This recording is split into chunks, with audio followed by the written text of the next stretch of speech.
Hello everyone, welcome to साक्षीज विद्या साधना। इस video lecture में हम पढ़ेंगे class 6 science chapter 9 the living organisms characteristics and habitats. Chapter एक साथ पूरा मत देखिएगा, चैप्टर थोड़ा बड़ा है तो एक एक जो टॉपिक है उसको एक एक बार में देखना आराम से, तो चीज़ें आपको क्लियर हो जाएंगी। तो आइए चैप्टर को स्टार्ट करते हैं। पहेली और भूजो वेकेशन पे हैं। इन्होंने पहली ट्रिप कहाँ की करी? रिवर गंगा की, ऋषिकेश में। यहाँ पर बहुत सारे माउंटेन्स भी थे, तो इन्होंने चढ़ाई भी करी माउंटेन्स पर, जहाँ इन्होंने बहुत तरह तरह के ट्रीज देखे। ऐसे ट्रीज इनके घर के आसपास के इलाकों में नहीं होते। आपको स्क्रीन पे दिखाई दे रहा है, सबसे पहला है ओक, फिर पाइन, फिर देवदार है। अलग अलग प्रकार के हैं। इनका घर प्लेन एरियाज में है जहां पर माउंटेन्स नहीं होते, तो वहां पर ऐसे ट्रीज भी देखने को नहीं मिलते हैं। दोबारा इन्होंने एक और ट्रिप करी, वो थी राजस्थान में। अब आपको एक और पिक्चर दिखाई दे रही होगी जिसमें रेगिस्तान बना हुआ है। तो राजस्थान में इन्होंने जो ट्रिप करी वहां इनको ये रेगिस्तान दिखा, और रेगिस्तान में उगते हैं ये कैक्टस के प्लांट्स। ठीक है, एक ट्रिप और की थी इन्होंने। तो वो ट्रिप कहाँ करी थी? वो ट्रिप की थी इन्होंने पुरी।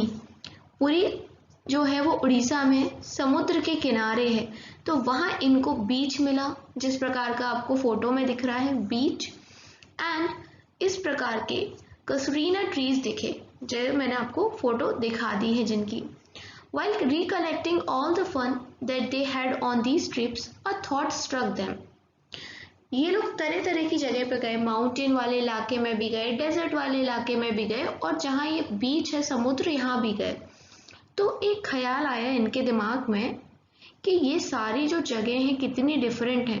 कुछ बहुत ठंडी है तो कुछ बहुत गर्म है, तो कहीं सूखा है तो कहीं बहुत ज़्यादा उमस है, चिपचिपाहट वाली गर्मी है। एंड इसके बावजूद यहाँ सब जगह पे ऑर्गेनिजम्स हैं। ऑर्गेनिज्म मतलब लिविंग क्रिएचर्स। ठीक है, चाहे छोटे से कीड़े से लेके एनिमल से लेके ह्यूमन बीइंग्स, सब हैं यहाँ पर। They tried to think of a place on earth where there may not be any living creatures. उन्होंने सोचना स्टार्ट किया कि हमारे अर्थ पे ऐसी कोई जगह है जहां पर कोई क्रिएचर ना हो, यानी कोई कीड़ा मकोड़ा इंसान जानवर ना हो। तो भूजो ने सोचा कि हमारे यहाँ जो अलमारी होती है उसके अंदर कोई ऑर्गेनिज्म रहता होगा क्या। जब उसने अलमारी खोली तो उसको ये स्पाइडर मिली। कई बार मकड़ी का जाला हमें देखने को मिलता है, तो देखो बंद कबर्ड में भी कोई ना कोई ऑर्गेनिज्म रह रहा है। हमारे घर के बाहर भी हमें तरह तरह के ऑर्गेनिजम्स देखने को मिलते हैं। पहेली started thinking and reading about far away places. She read that people have even found tiny living organisms in opening of volcanoes. पहेली जो थोड़ी सी इंटेलिजेंट टाइप की है, वो बहुत सारी चीज़ पढ़ने लगी और सोचने लगी कि कैसे अलग अलग जगह पे अलग अलग लोग रहते हैं, लिविंग ऑर्गेनिजम्स रहते हैं, है ना। लिविंग ऑर्गेनिज्म के अंदर सब कुछ आ जाता है, जानवर, कीड़े मकोड़े, हम इंसान, सब कुछ लिविंग ऑर्गेनिजम्स के अंदर आ जाता है। तो उसने एक जगह पढ़ा कि बहुत छोटे छोटे से लिविंग ऑर्गेनिजम्स वॉल्केनो के ओपनिंग पर भी मिलते हैं। आप समझ रहे हैं वॉल्केनो क्या होता है? ज्वालामुखी, वहां से आग निकलती है, आग जैसा लावा, लेकिन फिर भी वहां भी टाइनी लिविंग ऑर्गेनिजम्स मिलते हैं। अब हम पढ़ेंगे 9.1 के अंदर ऑर्गेनिजम्स के बारे में और उनकी सराउंडिंग्स के बारे में जहां पर वो रहते हैं। एक और दिमाग में बात आती है पहेली और बूझो की, वो ये कि अलग अलग जगहों पे अलग अलग प्रकार के ऑर्गेनिजम्स रहते हैं। अब तक वो जहाँ पर भी गए हर जगह उन्हें कुछ अलग ही देखने को मिला। डेजर्ट्स में उन्हें कैमल देखने को मिले, ठीक है, माउंटेन पे उन्हें गोट एंड याक देखने को मिला। देन पुरी जब गए थे तो उनको केकड़ा यानी क्रैब देखने मिला था बीच पे। और फिश भी देखने को मिली थी। And then there did seem to be some creatures like ants that were present in all these different locations. और चींटियां तो हर जगह थी, डेजर्ट में भी, माउंटेन्स में भी और बीच पे भी। Kinds of plant found in each of these regions were so different from the plants of other region. What about the surroundings in these different regions? Were they the same? Even मैंने अभी आपको दिखाया था कि plants भी कितने अलग अलग हैं, ट्रीज कितने अलग अलग हैं, अलग तरह के ट्रीज देखने को मिले इन लोगों को। अब हम करना स्टार्ट करेंगे एक एक्टिविटी 1, जिससे हमें बहुत सारी नई चीजें जानने को मिलेंगी। Let us start with forest. Think of all the plants, animals and objects that can be found there. किसकी बात करनी है हमें? जंगल की बात करनी है। जंगल में जो भी मिलता है, प्लांट्स वगैरह, एनिमल्स वगैरह और जो भी ऑब्जेक्ट्स पाए जाते हैं उसके बारे में हमें सोचना है। List them in column 1 of table 9.1. एक टेबल है हमारे पास, उसमें लिख देना है इन सारी चीजों को। List things, animals and plants found in other regions that are also shown in table. You can collect the examples scattered through this chapter to fill table 9.1. हम टेबल 9.1 को फिल करने के लिए इसी चैप्टर के एग्जाम्पल्स ले सकते हैं। अभी बहुत सारे प्लांट्स एनिमल्स देखे थे ना, उन्हीं को ले सकते हैं। अपनी फैमिली मेंबर्स और फ्रेंड्स के साथ हम डिस्कस कर सकते हैं, अपने टीचर के साथ भी डिस्कशन कर सकते हैं इस टेबल को फिल करने के लिए। You can also consult many interesting books in libraries that talk of animal, plants and minerals of different region. तो इस टेबल को फिल करने के लिए हम डिफरेंट बुक्स को भी रेफर कर सकते हैं जो हमारी लाइब्रेरी में है, लेकिन अभी तो कोई स्कूल जाता नहीं है तो कोई बात नहीं, हम यही डिस्कस कर लेंगे। Try and include many plants, animals and objects, big and small, in each of the column in this table. ज़्यादा से ज़्यादा प्लांट एंड एनिमल हमें इस टेबल में करने हैं। What kind of object will we find that may not be animal or plants? और ऐसी क्या चीज़ है जो ना ही प्लांट्स हैं ना ही एनिमल है और हमें वो मिली। Perhaps parts of plants like कुछ सूखी पत्ती हो प्लांट्स की, या एनिमल्स के कुछ हिस्से हो जैसे कि बोन्स हो, ये भी तो मिलती है ना। We may also find different kinds of soils and pebbles. Pebbles क्या होते हैं? वो चिकने चिकने से पत्थर होते हैं, गोल गोल से।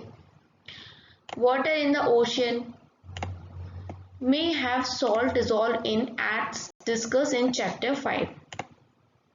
हमें क्या क्या मिल सकता है? प्लांट्स और एनिमल्स के अलावा सूखी पत्तियां मिल सकती हैं, जो जानवर मर जाते हैं उनकी हड्डियां मिल सकती हैं, तरह तरह की मिट्टियां मिल सकती हैं, पेबल्स मिल सकते हैं, छोटे मोटे कंकड़ मिल सकते हैं। और जैसे कि हमने चैप्टर 5 में पढ़ा था कि वाटर जो नमक है वो ओशन के पानी से बनाया जाता है, क्योंकि ओशन के पानी में बहुत सारे नमक मौजूद होता है, तो इससे हमें पता पड़ेगा कि हमें सॉल्ट भी मिल सकता है। There could be many more objects. इनके अलावा भी बहुत सारे ऑब्जेक्ट्स हो सकते हैं जो हमें पता चल जाएंगे जब हम इस चैप्टर को और आगे पढ़ेंगे। तो ये है वो टेबल जिसके अंदर हम लिख सकते हैं। पहले में हम ये लिख सकते हैं कि हमें जंगल में क्या क्या चीज़ें मिली। अभी जब हम इस चैप्टर को पूरा पढ़ लेंगे ना, तब आप बैठ के इस टेबल को करने की कोशिश करना और आपको पूरी टेबल ये इजीली बन जाएगी। फॉरेस्ट में क्या क्या मिला हमें, माउंटेन्स पे हमें क्या मिला था, मतलब इन लोगों को ये हम पहले अभी पढ़े थे 2 मिनट पहले। डेजर्ट में हमें कैमल्स मिली, रेत देखने को मिलती है डेजर्ट में। सी पे क्या मिला, हमें फिशेस देखने को मिली, क्रैब्स देखने को मिली और वो पेबल्स भी देखने को मिले। शंख जो होते हैं वो भी होते हैं सी के पास। एनी अदर में आप प्लेन एरिया लिख लो। प्लेन एरिया होता है जहां पर आप रह रहे हो। ये चैप्टर में बताया गया है कि पहेली और बूझो प्लेन एरिया में रहते हैं, तो आप प्लेन एरिया को कंसीडर कर लेना एनी अदर में। हैबिटेट एंड अडेप्टेशन, ये 2 वर्ड आते हैं, हैबिटेट एंड अडेप्टेशन। इनका मतलब समझते हैं आप। हैबिटेट मतलब होता है जिस जगह पे हम रह रहे हैं वो हमारा हैबिटेट है। एंड अडेप्टेशन मीन्स अडेप्ट करना, मतलब होता है किसी चीज में ढल जाना। जो इंसान जैसी जगह पे रहता है वो वैसे में ही ढल जाता है। अब जैसे देखो, हम इंडिया में अभी रह रहे हैं, मान लो जो लोग जम्मू एंड कश्मीर में रह रहे हैं, ऊपर साइड में नॉर्थ में, वहां तो ठंड ज्यादा पड़ती है। तो अगर वो लोग नीचे आ जाएं, ठीक है, कहाँ, मान लो राजस्थान में आ जाएं, थोड़ा नीचे आगे कहाँ चले जाए, वेस्ट में, राजस्थान में, तो वो लोग बिल्कुल भी सरवाइव नहीं कर पाएंगे। क्यों? क्योंकि उनके शरीर को आदत पड़ गई है बहुत ठंड में रहने की, उनसे वो गर्मी बिल्कुल नहीं चलेगी। राजस्थान तो बहुत दूर की बात हो गई, वो यूपी या दिल्ली की, यूपी और दिल्ली की जो गर्मी होती है उसी को नहीं झेल पाएंगे। अब अगर बात करी जाए केरला के आदमी की, जो लोग केरला में रहते हैं, ठीक है, मैं उनकी बात नहीं कर रही जो जॉब की वजह से अभी यहाँ शिफ्ट हो गए हैं यूपी एमपी में, केरला के उन लोगों की बात कर रही हूँ जो केरला में ही रहते हैं। तो उनके लिए काफी दिक्कत हो जाएगी कि वो एमपी में रहें। स्टार्टिंग में उनको दिक्कत होगी क्योंकि टेम्परेचर डिफरेंस बहुत ज़्यादा है। वहीं आप मुंबई की बात करें तो मुंबई में ह्यूमिडिटी बहुत होती है, यहाँ के लोगों के पास तो स्वेटर्स तक नहीं होते हैं, है ना। और दिल्ली में आपको पता है कि आए दिनों हम सुनते हैं न्यूज़ में, जब भी ठंड होती है, कि ठंड की वजह से इतने लोग की जान चली गई। इसलिए आपको देखने को मिलेगा कि जब जो टूरिस्ट लोग होते हैं बाहर के, स्पेशली रशिया वगैरह के, क्योंकि रशिया पे बहुत ज़्यादा ठंड पड़ती है, रशिया के लोग जब इंडिया घूमने को आते हैं ना, घूमने इंडिया, तो ये लोग क्या करते हैं, बहुत दिसंबर में भी अगर घूमने आएंगे तो बहुत शॉर्ट शॉर्ट कपड़े पहनते हैं। सोचो दिसंबर में कितनी ज़्यादा ठंड पड़ती है, लेकिन उसके बावजूद ये बहुत ही ज़्यादा शॉर्ट कपड़े पहनते हैं। तो क्या इनको ठंड नहीं लगती है? ठंड लगती है इनको, लेकिन इनके हिसाब से हमारे इंडिया में ठंड थोड़ी कम होती है, इसलिए ये लोग वो शॉर्ट्स पहन लेते हैं इजीली दिसंबर के टाइम पर भी। तो एक्सप्लेनेशन हो गया बहुत, अब पढ़ना स्टार्ट करते हैं। What do you find from plants and animals listed in activity 1? हमने जो एक्टिविटी 1 करी उसके अंदर आपने क्या समझा प्लांट्स और एनिमल से? Did you find a large variety in them? Look at what you have entered in column for the desert and column for sea in table 9.1. तो आप इस टेबल को एक बारी देखकर चैप्टर को फिल करना और उसके बाद ये देखना कि आपने क्या भरा था डेजर्ट के कॉलम में और सी के कॉलम में। क्या आपको बहुत सारी वैरायटीज मिली थी, है ना?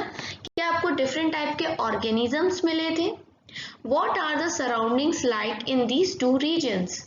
तो जो भी मैंने आपको आंसर्स दिए उनका आपका जो रिप्लाई होगा वो यस होगा कि हाँ, बहुत सारे डिफरेंट प्लांट्स ऑर्गेनिजम्स हमको देखने को मिलते हैं अलग अलग सराउंडिंग्स में। In the sea plant and animals are surrounded by saline water. अगर सी की बात करी जाए तो जो प्लांट्स और एनिमल्स होते हैं उनके आसपास सॉल्टी वाटर होता है जिसको हम सलाइन वाटर भी कहते हैं। Most of them use air dissolve in water.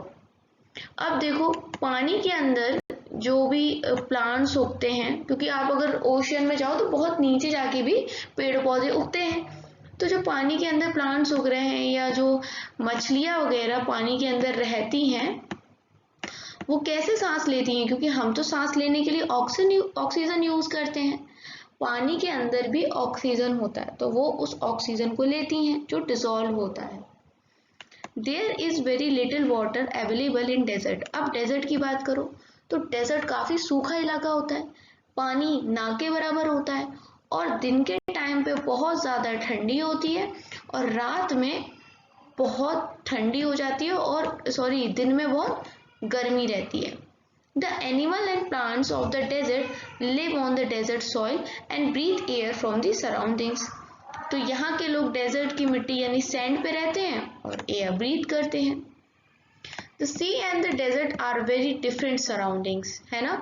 एक जगह सी में तो इतना पानी है, डेजर्ट में पानी ही नहीं है, ना के बराबर है, तो बहुत डिफरेंट है। इसलिए यहाँ पर रहने वाले जो प्लांट्स हैं और एनिमल्स हैं वो भी डिफरेंट है कि नहीं? Let us look at two different kinds of organism from deserts and sea. अब देखो कैमल जो कि डेजर्ट में रहता है और एक फिश। हमने इनके बारे में बात करनी है। एक हमने एनिमल लिया जो कि डेजर्ट में रहता है और एक एनिमल हमने लिया जो कि पानी में रहता है। The body structure of a camel helps it to survive in desert conditions. अब मैं आपको पहले ही बता देती हूँ, चैप्टर में तो हम पढ़ेंगे आगे कि देखो कैमल को रहना होता है डेजर्ट में, इसलिए भगवान ने उसको ऐसा बनाया होता है कि वो पानी को अपने अंदर स्टोर कर लेता है और कई दिन तक बिना पानी के रह सकता है। मछली क्योंकि सी में रहती है, उसे ज़्यादा पानी की आदत ही पड़ जाती है, तो इसलिए मछली पानी के बिना बिल्कुल नहीं रह सकती। पानी से निकाला और मछली मरी, ये कहानी होती है। अब चलो समझते हैं, ये तो मैंने आपको शॉर्ट में बता दिया कि कैमल का जो बॉडी होता है ना, वो इसी प्रकार का बना हुआ होता है कि वो इजीली डेजर्ट की खतरनाक कंडीशंस में रह पाते हैं, सरवाइव कर पाते हैं। कैमल्स के जो पैर होते हैं काफी लंबे होते हैं, वो जो कि हेल्प करते हैं इन्हें। तो जो ऊंट के ये लंबे लंबे पैर होते हैं, ये इनको हेल्प करते हैं रेत से दूरी बनाने में, क्योंकि दिन के टाइम पे जो रेत होती है, सैंड होती है, काफी गर्म हो जाती है, तो इनके लंबे जो पैर होते हैं उनसे इनको हेल्प मिल जाती है रेत से दूर रहने में। और मैंने आपको बताया था कि ये क्या करते हैं, बहुत ही कम यूरिन करते हैं, जिसकी वजह से इनकी बॉडी का ज्यादा पानी बाहर नहीं जाता। इनका जो गोबर होता है वो भी बहुत सूखा होता है, जिससे इनका पानी फिर बच जाता है और इन्हें पसीना भी नहीं आता, क्योंकि पसीना आएगा तो भी शरीर से पानी कम होगा। तो ये सारी विशेषता हैं। Since camel loss very little water from their bodies, they can live for many days without water. जैसा कि मैंने आपको बताया कि ना तो ये बार बार टॉयलेट जाते हैं, ना इनके जो गोबर है वो उसमें पानी होता है, वो सूखा होता है, और तो और इनको पसीना नहीं आता, तो इनके बॉडी से पानी ज़्यादा वेस्ट होता ही नहीं है। इस वजह से ये काफ़ी दिन तक बिना पानी के रेगिस्तान में रह लेते हैं। Let us look at different kind of fish. अब फिश की बात करें, कुछ फिशेस को आपको दिखाया गया है फिगर 9.3 में। आइए देखते हैं फिशेस को पहले। There are so many kind of fish, but do you see that they all have something common about their shape? देखो इस फिगर में, देखो 9.3 में है ना, अलग अलग फिशेस दिख रही हैं आपकी बुक में, आपको और भी क्लियर दिख जाए, और नहीं भी दिख रहा है तो इतना तो आप जानते ही हो कि फिशेस अलग अलग प्रकार की होती हैं, छोटी बड़ी, ब्लैक, येलो, ऑरेंज, है ना, लेकिन उनके अंदर कुछ चीज सेम होती है। All the ones shown here have the streamlined shape that was discussed in chapter 8। हमने पढ़ा था ना चैप्टर 8 में कि स्ट्रीमलाइन मतलब ऐसे तैरती हैं। हमने बोट का एग्जांपल लिया था, नहीं देखी वीडियो तो चैप्टर 8 को जरूर देख रहा हूँ कि बोट, आप जो बोट बनाते हो जब पानी गिरता है, इस तरह की आप एक बोट बनाते हो उसकी कागज की, तो ये इस डायरेक्शन में आप धक्का दोगे तब ये तैरती है। अगर आप नीचे से इस तरफ पे चौड़े वाले पार्ट पे धक्का दोगे तो ये नहीं तैर पाती है। तो इसी प्रकार से हमारी मछली भी ऐसे ना तैरते हुए इस प्रकार से तैरती है और इसको स्ट्रीमलाइन शेप कहते हैं। ये सब हम डिटेल में डिस्कस कर चुके हैं चैप्टर 8 के अंदर। ये शेप हेल्प करता है ताकि वो पानी के अंदर आराम से क्या कर सके, तैर सके। और जो फिश होती हैं उनकी जो स्किन होती है उस पर स्केल्स होते हैं जो काफी चिकने होते हैं। ये प्रोटेक्ट करते हैं किसको, फिश को, और इनको हेल्प भी करते हैं ताकि ये आराम से पानी के अंदर तैर सकें। ये सारी चीज हमने देखी थी चैप्टर 8 में। इवन हमने ये भी देखा था कि शिप के फिन्स होते हैं और एक टेल होती है जिससे ये अपना मूवमेंट कर पाती हैं, पानी के अंदर तैर पाती हैं और डायरेक्शन वगैरह भी चेंज कर पाती हैं। फिश क्या करती हैं, जो डिजॉल्व ऑक्सीजन होता है पानी के अंदर उसको लेती हैं, उसी से सांस लेती हैं। और जैसे हम ह्यूमन बींग्स लंग्स की मदद से सांस लेते हैं, वैसे ही फिश गिल्स की मदद से सांस लेती हैं, ये याद रखना। We see that the features of a fish help it to live inside water and the feature of a camel help it to survive in desert। हमने देखा कि कैमल के पास कुछ ऐसी चीज़ें होती हैं जिससे वो इजीली डेजर्ट में यानी रेगिस्तान में रह पाता है, और मछली के पास कुछ ऐसी चीज़ें होती हैं जिससे वो इजीली पानी में रह पाती हैं। हमने 2 एग्जाम्पल लिए थे एनिमल्स के, वो भी अलग अलग वैरायटी के।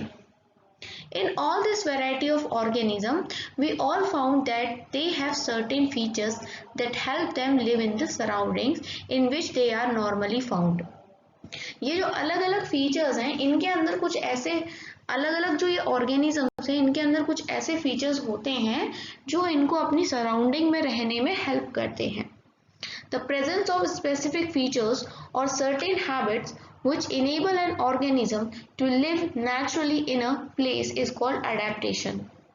और यही फीचर्स जो किसी भी इंडिविजुअल को या किसी भी ऑर्गेनिज्म को किसी उसके सराउंडिंग में रहने में हेल्प करते हैं, हम उन्हें अडेप्टेशन कहते हैं। ठीक है, ये स्पेसिफिक फीचर्स या फिर कोई सर्टेन हैबिट्स जो कि किसी ऑर्गेनिज्म को एक नेचुरल सराउंडिंग में रहने में हेल्प करें, उसी को अडेप्टेशन कहते हैं।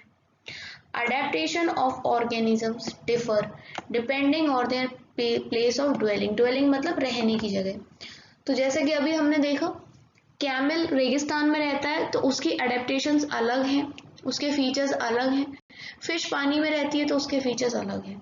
तो जो अलग अलग जगह पे रहने वाले जानवर या आदमियों की जो अडेप्टेशंस है वो अलग होंगी। That is why fish can not live out of water and camel can not live in sea. इसलिए फिश पानी के बाहर नहीं रह सकती और कैमल पानी में नहीं रह सकता। The place where animals live is called habitat. तो हैबिटेट कौन सी जगह होती है जहाँ पर एनिमल्स या कोई भी ऑर्गेनिज्म रहता है, वो उसका हैबिटेट होता है। हैबिटेट मीन्स हम कह सकते हैं उसका घर या ड्वेलिंग। हैबिटेट के अंदर क्या होता है? हैबिटेट जो भी ऑर्गेनिज्म का होता है वो ऑर्गेनिज्म को खाना, पानी, हवा सब कुछ देता है।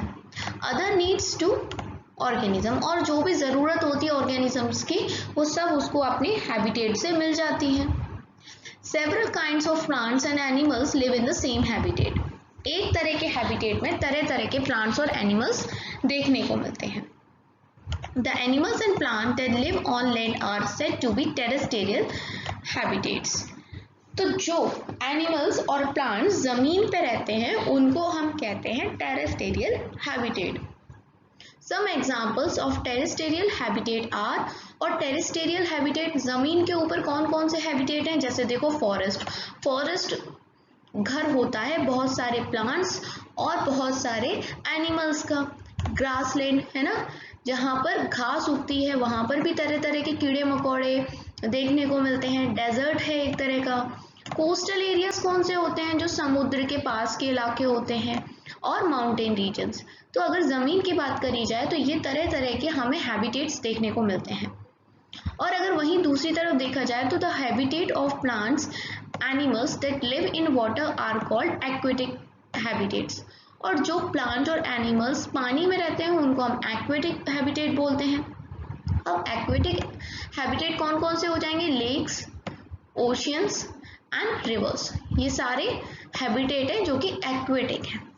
और यहाँ पर तरह तरह के हमें एनिमल्स और प्लांट्स देखने को मिलते हैं। There are large variation among terrestrial habitats. Terrestrial habitats की बात करी जाए तो बहुत ज़्यादा इसमें वैरायटी होती है, जैसे forest, grassland, desert, coastal areas, mountain regions, ये वर्ल्ड के अलग अलग हिस्सों में पाए जाते हैं। और इंडिया में ये सब कुछ है। इंडिया में फॉरेस्ट भी है, ग्रासलैंड भी है, डेजर्ट भी है, कोस्टल एरियाज भी हैं, माउंटेन्स भी हैं। इंडिया में ये हर प्रकार का हैबिटेट मौजूद है। The organisms, both plants and animal living in a habitat are its biotic component. देखो, जो प्लांट्स हैं और एनिमल्स हैं वो जिस हैबिटेट में रह रहे हैं उसको हम बायोटिक कंपोनेंट कहेंगे। ठीक है। The non-living things such as rock, soil, air and water in the habitat constitute its abiotic components. तो एक हैबिटेट के अंदर दो कंपोनेंट होते हैं, एक होता है बायोटिक, दूसरा होता है अबायोटिक। बायोटिक के अंदर क्या आ गया, जो चीज़ सांस लेती है, जो चीज़ जीवित रहती है ना, लिविंग थिंग्स को हम बायोटिक की कैटेगरी में डालेंगे। तो प्लांट्स और एनिमल्स ये दोनों ही लिविंग थिंग्स हैं, जीते हैं, खाते हैं, पीते हैं, सोते हैं, तो ये हो गए बायोटिक। और दूसरी चीज़ होती है जो नॉन लिविंग होती है, जो खाती नहीं है, पीती नहीं है, सोती नहीं है, जैसे कि रॉक्स हो गए, मिट्टी हो गई, हवा हो गया, पानी हो गया, तो ये होते हैं अबायोटिक कंपोनेंट्स। तो हैबिटेट के ये दोनों कंपोनेंट हैं, बायोटिक एंड अबायोटिक। अब ये बताओ, सनलाइट और जो हीट है वो बायोटिक है या अबायोटिक कंपोनेंट है? तो अब आप मुझे बताओ कि सनलाइट और हीट पानी पीती है, सोती है, खाती है, सांस लेती है? नहीं ना, तो ये है abiotic component. We know that some plant grow from seeds.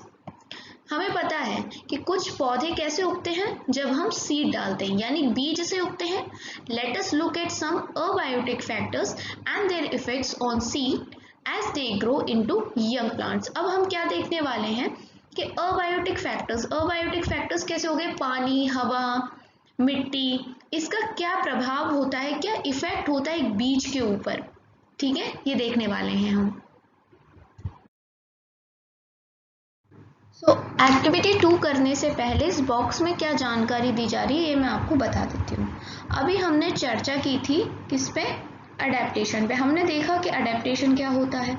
अब ये जो अडेप्टेशन की प्रोसेस है, इसे होने में थाउजेंड्स ऑफ ईयर्स लग जाते हैं, लेकिन इसके अलावा भी एक प्रोसेस होती है जिसको हम एक्लीमेटाइजेशन कहते हैं। इसको होने में इतने हजारों साल नहीं लगते हैं, ये कुछ दिन के अंदर ही हो जाता है। अभी क्या होता है देखो, अगर कोई व्यक्ति प्लेन एरियाज में रहता है, प्लेन एरियाज कौन से होते हैं, जहाँ पर मैदानी इलाका होता है। मैदान मतलब कि जहाँ पर पहाड़ नहीं होंगे, प्लेन एरियाज होगा, ग्रासलैंड्स होंगे। और ये कौन कौन से स्टेट है, यूपी है, बिहार है, हरियाणा है, यहाँ या फिर दिल्ली मान लो, है ना।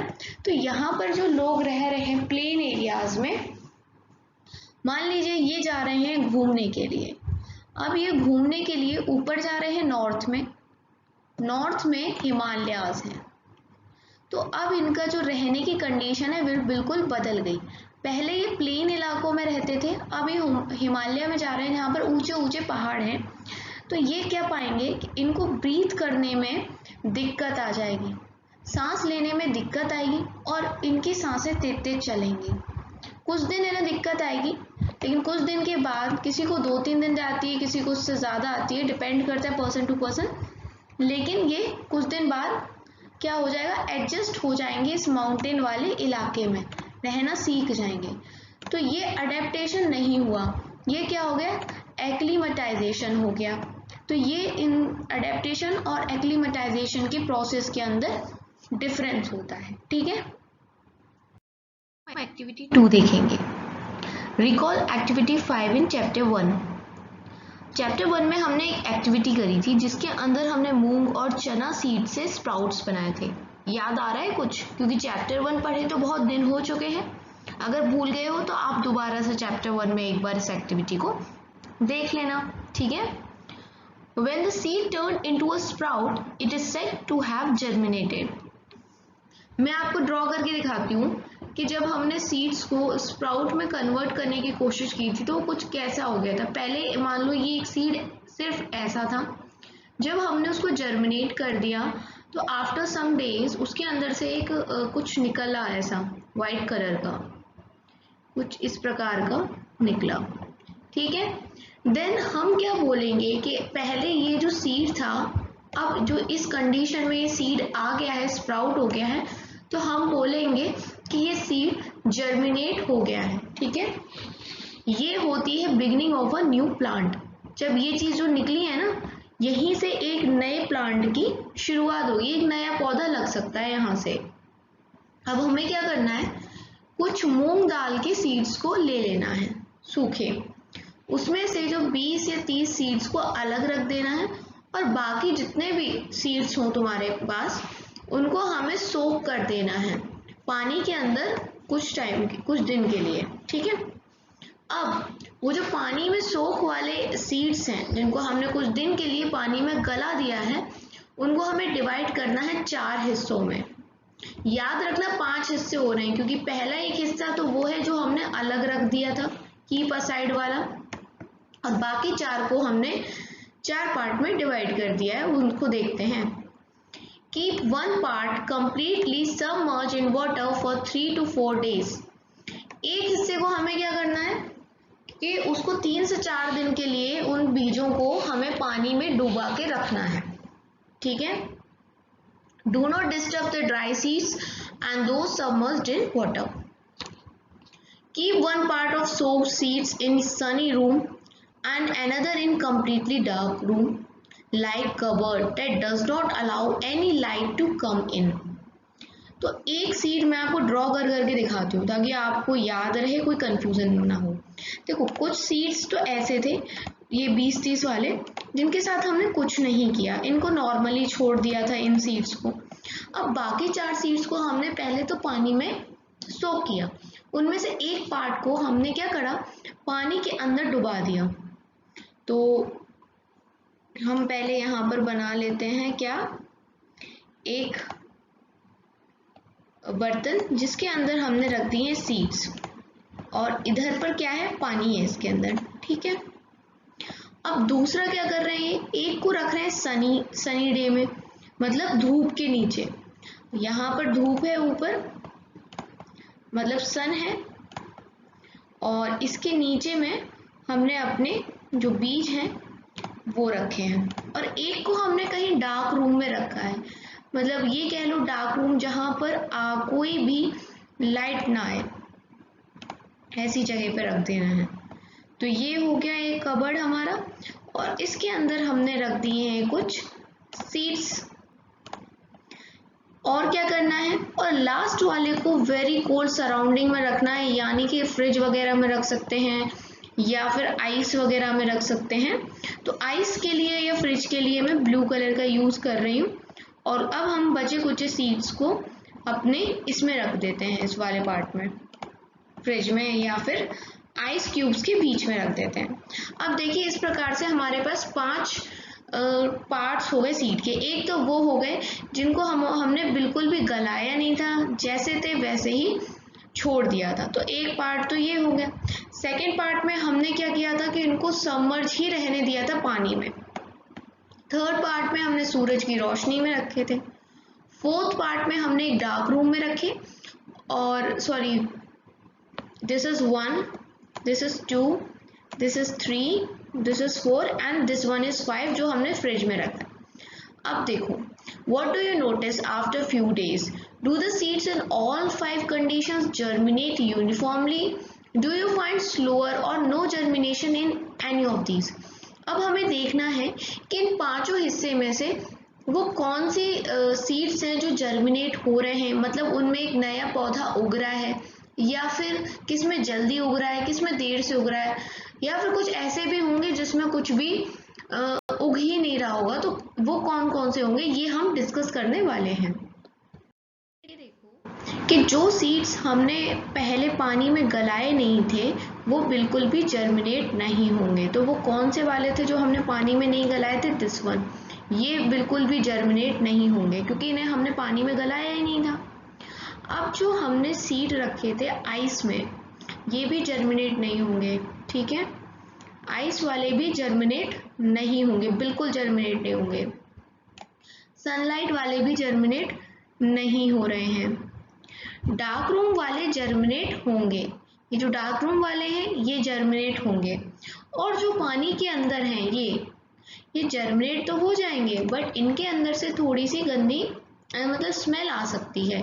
तो ये अलग अलग चीज़ें हुई जब हमने इन सबको अलग अलग सिचुएशंस में रखा।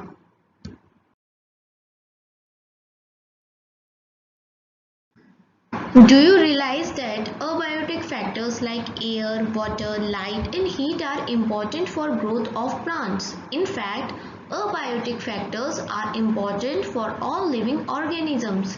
तो इस एक्टिविटी को करने के बाद हमें क्या समझ में आया कि जो एबायोटिक फैक्टर्स हैं, यानी जो लिविंग नहीं हैं, उनका भी बहुत ज़्यादा प्रभाव पड़ता है, चाहे फिर वो प्लांट्स की ग्रोथ हो या फिर हम हो। हम भी तो एक लिविंग ऑर्गेनिज्म है, तो हर लिविंग ऑर्गेनिज्म पे एबायोटिक फैक्टर्स का असर पड़ता है। एबायोटिक फैक्टर्स कौन कौन से हैं? एयर, वाटर, लाइट, हीट, ये सब। We find that organisms exist in very cold as well as very hot climates, isn't it? हमने क्या देखा कि जो भी ऑर्गेनिजम्स होते हैं वो बहुत ठंडी जगहों पे भी रहते हैं और बहुत गर्म जगहों पे भी रहते हैं। How do they manage to survive? लेकिन ये बताओ कि वो कैसे सर्वाइव करते हैं इतनी ठंडी या इतनी गर्म जगह पे? ये मेथड होता है अडेप्टेशन का। Adaptation is the method by which organisms get well adjusted to the climate. जैसे कि रशिया में इतनी ठंड पड़ती है ना, तो वहाँ के लोगों ने अपने आप को इस तरह से ढाल लिया है कि वो उस ठंड में रह लेते हैं। हम जाएंगे तो हम बिल्कुल नहीं टिक पाएंगे। इवन इन अगर कोई इंसान जो केरला में रहता है, ठीक है, समुद्र के किनारे, वो इंडिया में जम्मू नहीं जाएगा तो उसकी हालत खराब हो जाएगी। जम्मू कश्मीर में ऊपर जाएगा ना, ऊपर सियाचिन के आसपास, जहाँ पर हमारे जो सेना में भर्ती सोल्जर्स होते हैं हमारे, वहाँ रहना बिल्कुल आसान नहीं होता। बहुत ज़्यादा ठंड होता है, पानी जम जाता है, कैसे कैसे वो लोग रहते हैं। तो अगर कोई केरला का इंसान वहाँ जाएगा तो उसको बहुत दिक्कत होगी, क्योंकि उसको केरला के इन्वायरमेंट में रहने की आदत है और जम्मू कश्मीर में रहने की आदत नहीं है। जो लोग जम्मू कश्मीर में रह रहे हैं उन्होंने वहाँ का वातावरण अडेप्ट कर लिया है।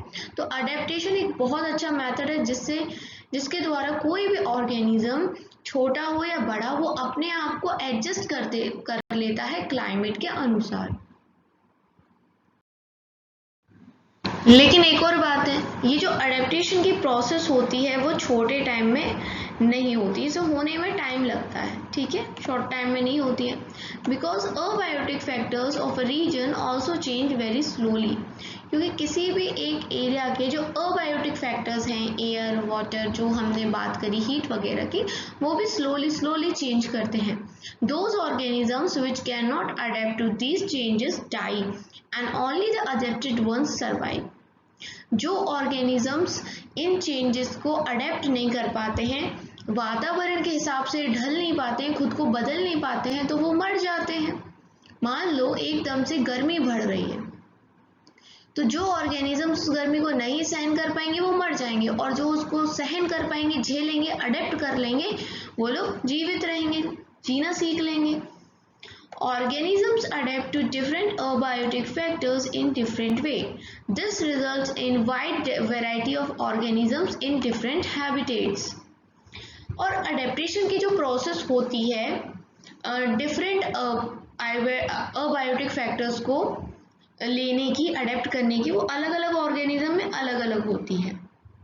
Let us look at some habitats, understood the abiotic factors and adaptations of animal in these habitats. अब हम इसमें जानने वाले हैं जो अलग अलग एनिमल्स होते हैं उनके हैबिटेट्स के बारे में, और जो अबायोटिक फैक्टर्स को उन्होंने कैसे अडेप्ट किया है अलग वे में अपने हैबिटेट के अंदर, ये देखने वाले हैं। A journey through different habitats, अलग अलग प्रकार के जो रहने की जगह हैं उनके बारे में हम पढ़ेंगे। हैबिटेट क्या होता है? रहने की जगह, सराउंडिंग्स। सम टेरेस्ट्रियल हैबिटेट्स, तो टेरेस्ट्रियल का मतलब क्या होता है? जमीनी इलाके, जमीन पे जो इलाके हैं उनको टेरेस्ट्रियल कहते हैं, और पानी वालों को एक्वेटिक कहेंगे। तो देखो, पहला है डेजर्ट, डेजर्ट जमीन पे ही होता है। We discussed the abiotic factors of desert and adaptations in camel. What about other animals and plants that are found in deserts? अभी थोड़ी देर पहले हमने देखा था कि कैमल किस प्रकार से अपने आप को ढाल लेता है डेजर्ट के हिसाब से, उसके अंदर क्या क्या फीचर्स होते हैं जिसकी वजह से वो रेगिस्तान में रह पाता है, ये हमने देखा था। लेकिन कैमल के अलावा भी तो एनिमल्स और प्लांट्स होते हैं जो डेजर्ट में होते हैं, तो वो कैसे रह पाते होंगे? Do they have same kind of adaptation? क्या उनके अंदर भी वही चीज होती होगी जो कैमल के अंदर थी? तो ऐसा नहीं है, उनके अंदर और कोई क्वालिटी होती होगी कैमल से अलग। There are desert animals like, देखो डेजर्ट में कौन कौन से एनिमल होते हैं, rats, snakes, which do not have long legs that a camel has. अब देखो हमने कहा था ये कैमल के लंबे लंबे पैर होते हैं जिसकी वजह से वो सैंड से काफ़ी दूर होता है, ऊंचा उठा रहता है। लेकिन यहाँ पर जो और एनिमल्स हैं डेजर्ट में रहने वाले, रैट और स्नेक, उनके पास तो लंबे पैर है ही नहीं, लेकिन फिर भी वो डेजर्ट में रहते हैं। तो यही हम यहाँ पर सीखने वाले हैं कि जो अलग अलग एनिमल्स होते हैं उनकी अडेप्टेशन करने की जो चीज़ मेथड होता है वो भी डिफरेंट होता है। To stay away from intense heat during the day they stay in burrows deep in the sand. तो अब वो लोग कैसे गर्मी से बचें, तो वो लोग क्या करते हैं, बोरोज समझते हो, रैबिट के घर को बोरोज कहते हैं। ये क्या होता है, गड्ढा बना लेते हैं ज़मीन में एक गड्ढा बना लेते हैं और उसके अंदर रहते हैं। तो स्नेक तो कभी गड्ढा बना नहीं पाता। स्नेक क्या करता है, जो गड्ढा रैबिट ने या चूहों ने बनाया होता है, दूसरे ने बनाया होता है, उसके बिल में रहता है। स्नेक कभी खुद कर ही नहीं सकता क्योंकि उसके तो कुछ ऐसा दिया ही नहीं है ना भगवान ने, वो कैसे खोद के मिट्टी निकालेगा, इसलिए वो अपना घर नहीं बना पाता है, वो दूसरों के होल में जाके रहता है, दूसरों के बुरोज में जाके रहता है। और ये एनिमल्स दिन के टाइम तो छुपे हुए रहते हैं इन गड्ढों में, और जैसे ही रात होती है, ठंडा ठंडा माहौल होता है, ये बाहर आ जाते हैं और शिकार करते हैं, और दिन में सोते हैं, रात में खाते हैं। फिगर 9.5 में अभी आपको दिखाऊंगी, show some typical plants that grow in a desert, how are these adapted to the desert. अब फिगर 9.5 में मैं आपको दिखाने वाली हूँ कुछ प्लांट्स जो डेजर्ट में उग रहे हैं, लेकिन प्लांट को तो पानी चाहिए होता है, अभी तक हम यही पढ़ते आ रहे थे। तो फिर डेजर्ट में जहाँ इतना कम पानी है ही नहीं पानी, वहाँ ये कैसे रह पा रहे हैं। चलिए एक्टिविटी 3 देखिए, Bring a potted cactus and a leafy plant to the classroom। मैंने आपको कैक्टस की फोटो पीछे दिखाई थी, ठीक है, और कोई भी एक नॉर्मल लीफी प्लांट लेके आओ। Tie the polythene bags to some part of the two plants। दोनों प्लांट्स के कुछ कुछ हिस्से में पॉलिथीन हमें बांध देनी है। As was done for activity 4 in chapter 7। तो चैप्टर 7 की एक एक्टिविटी में जो हमने किया था 4 में, उसी प्रकार से बांधना है, ठीक है। Where we study transpiration in plants, जिसमें हमने ट्रांसपिरेशन इन प्लांट्स पढ़ा था, ठीक है। ये देखो वो ये डायग्राम है, ये बुरोज वाला, और जो प्लांट्स थे वो ये है बुरोज, जमीन के नीचे जाके, ये तो रैट रह रहा है और ये स्नेक रह रहा है। ये देखो दो वेराइटीज हैं कैक्टस की। चलो देखो हम क्या कर रहे थे एक्टिविटी में, 2 प्लांट्स लिए थे, एक कैक्टस लिया था, एक दूसरा लीफी प्लांट लिया था नॉर्मल वाला, और दोनों के कुछ कुछ हिस्से में हमने पॉलिथीन बैग को बांध दिया था। अब क्या करना है हमें, सन में यानी धूप में छोड़ देना है कुछ घंटे के लिए दोनों ही को। What do you see? Do you notice any difference in the amount of water collected in the 2 polythene bags? क्योंकि हम सेम एक्टिविटी कर रहे हैं ट्रांसपिरेशन वाली जो हमने पिछले चैप्टर्स में की है ना, चैप्टर 7 में की है ना, वही वाली कर रहे हैं। तो अब हम ये देखेंगे जब हमने ये प्रोसेस की कि दोनों के पॉलिथीन में जो ट्रांसपिरेशन में जो पानी निकलता है वो एक में ज़्यादा एक में कम निकलता है। तो ज़्यादा किस में निकल गया होगा, जो नॉर्मल प्लांट है, और जो ये कैक्टस था इसके अंदर पानी कम रिलीज हुआ। क्यों, क्योंकि कैक्टस सूखे इलाकों में रहने के लिए अपने आप को अडेप्ट कर चुका है। इसकी जो लीफ होती है वो काफ़ी मॉडिफाइड हो चुकी है स्पाइन लाइक, और इसकी जो फोटोसिंथेसिस जो होता है वो स्टेम करती है, ठीक है, लीव्स नहीं स्टेम करती है, इसकी ग्रीन कलर की जो स्टेम है ये करती है। तो जो कैक्टस ने प्लांट छोड़ा वो नॉर्मल प्लांट पानी छोड़ा वो नॉर्मल प्लांट की अपेक्षा काफ़ी कम था, इसलिए ये सर्वाइव कर पाता है क्योंकि ये अपनी बॉडी से ज़्यादा पानी रिलीज नहीं करते cactus. Desert plants lose very little water through transpiration, जैसा कि मैंने आपको बताया कैक्टस के बारे में। The leaves in desert plants are either absent, और इनमें ज़्यादातर या तो लीव्स एब्सेंट होती हैं या बहुत छोटी होती हैं, और they are in a form of spines, या फिर स्पाइंस के फॉर्म में होती है, जो आपको दिखता है कि ऐसे हैं और कांटे कांटे निकले हैं, दीज आर स्पाइंस। और ये हेल्प करती हैं किससे, किसमें हेल्प करती हैं स्पाइन लाइक लीव्स, कि पानी कम से कम बाहर निकले in the process of Transpiration. The leaf-like structure you see in a cactus is in fact its stem. और जो ये आपको इस तरह की स्टेम दिखती हैं ऐसी वाली, ये क्या होती हैं? ये असल में स्टेम होती हैं, लीफ नहीं होती हैं कैक्टस की। और these are spines, इसमें स्पाइन्स हैं। Photosynthesis in these plant is usually carried out by the stems. और जो भी photosynthesis की प्रोसेस होती है वो इनकी लीव्स ही करती हैं। ग्रीन पोर्शन होती हैं ग्रीन कलर की, तो लीव्स ही करती हैं। जो कैक्टस प्लांट की स्टेम होती है उसके ऊपर भी एक थिक वैक्स की लेयर होती है जो कि इनको हेल्प करती है अपना पानी बचा के रखने में। और तो और क्या होता है कि इनके जो टिश्यूज भी इस प्रकार के बने होते हैं जो पानी को ज़्यादा बाहर नहीं जाने देते हैं। इनकी रूट्स काफ़ी लंबी होती हैं जो अंदर तक जाती हैं और पानी को एब्जॉर्ब कर पाती हैं सॉइल में। माउंटेन रीजन्स, अब हम दूसरा टेरेस्ट्रियल हैबिटेट देख रहे हैं, that is mountain region. These habitats are normally very cold and windy. आपको तो पता है माउंटेन्स जैसे जैसे ऊपर जाओगे तो वहाँ पर थोड़ा टेम्परेचर कम हो जाता है ना, वहाँ पर ठंडक रहती है। इन सम एरियाज स्नोफॉल में टेक प्लेस इन विंटर। और कुछ इलाके ऐसे होते हैं, इंडिया में भी तो कुछ जगहों पे ऐसा होता है ना कि बर्फ गिरती है और ठंडे होते हैं वो फिर। There is large variety of plants and animals living in mountain regions. Have you seen the kind of trees shown in figure 9.6? तो जिस प्रकार के ये ट्रीज दिख रहे हैं आपने क्या देखे हैं? इससे पहले मैंने आपको दिखाए थे स्टार्टिंग में ट्रीज जो माउंटेन रीजन्स में होते हैं, oak, pine. If you live in mountain region or have visited one, you may have seen a large number of such trees. तो अगर आप रहते हैं इन इलाकों में जहाँ पहाड़ हैं या कभी घूमने गए हो गर्मियों की छुट्टियों में, तो आपको पता होगा कि यहाँ पर कुछ क्रिसमस ट्री टाइप के भी प्लांट्स देखने को मिलते हैं, मतलब उस शेप के। But have you ever notice such trees naturally growing in other regions? लेकिन क्या आपने इस प्रकार के प्लांट्स किसी और रीजन में देखे हैं जहाँ पहाड़ ना हो? तो नहीं, ऐसा नहीं होगा, क्योंकि हर चीज़ की एक विशेषता होती है। अब जैसे एप्पल्स होते हैं, एप्पल वहीं ऊपर ठंडे इलाकों में लगते हैं, हिमाचल वगैरह में। एप्पल आपको नॉर्मली हर जगह नहीं मिलेंगे। How are these trees adapted to the conditions prevailing in their habitat? These trees are normally cone-shaped and have sloping branches. तो ये ट्रीज ज़्यादातर कैसे होते हैं? कोन शेप्ड होते हैं। कोन शेप्ड का मतलब समझ रहे हो? इसी प्रकार के। और इनकी जो ब्रांचेस होते हैं वो भी कुछ ऐसी होती हैं स्लोप करती हुई, इस प्रकार से। देखो ऐसे जा रही है इनकी ब्रांचेस, इस प्रकार से होती है। इसलिए मैंने कहा था कुछ क्रिसमस ट्री टाइप्स के होते हैं। The leaves of some of these trees are needle-like. This helps the rainwater and snow to slide off easily.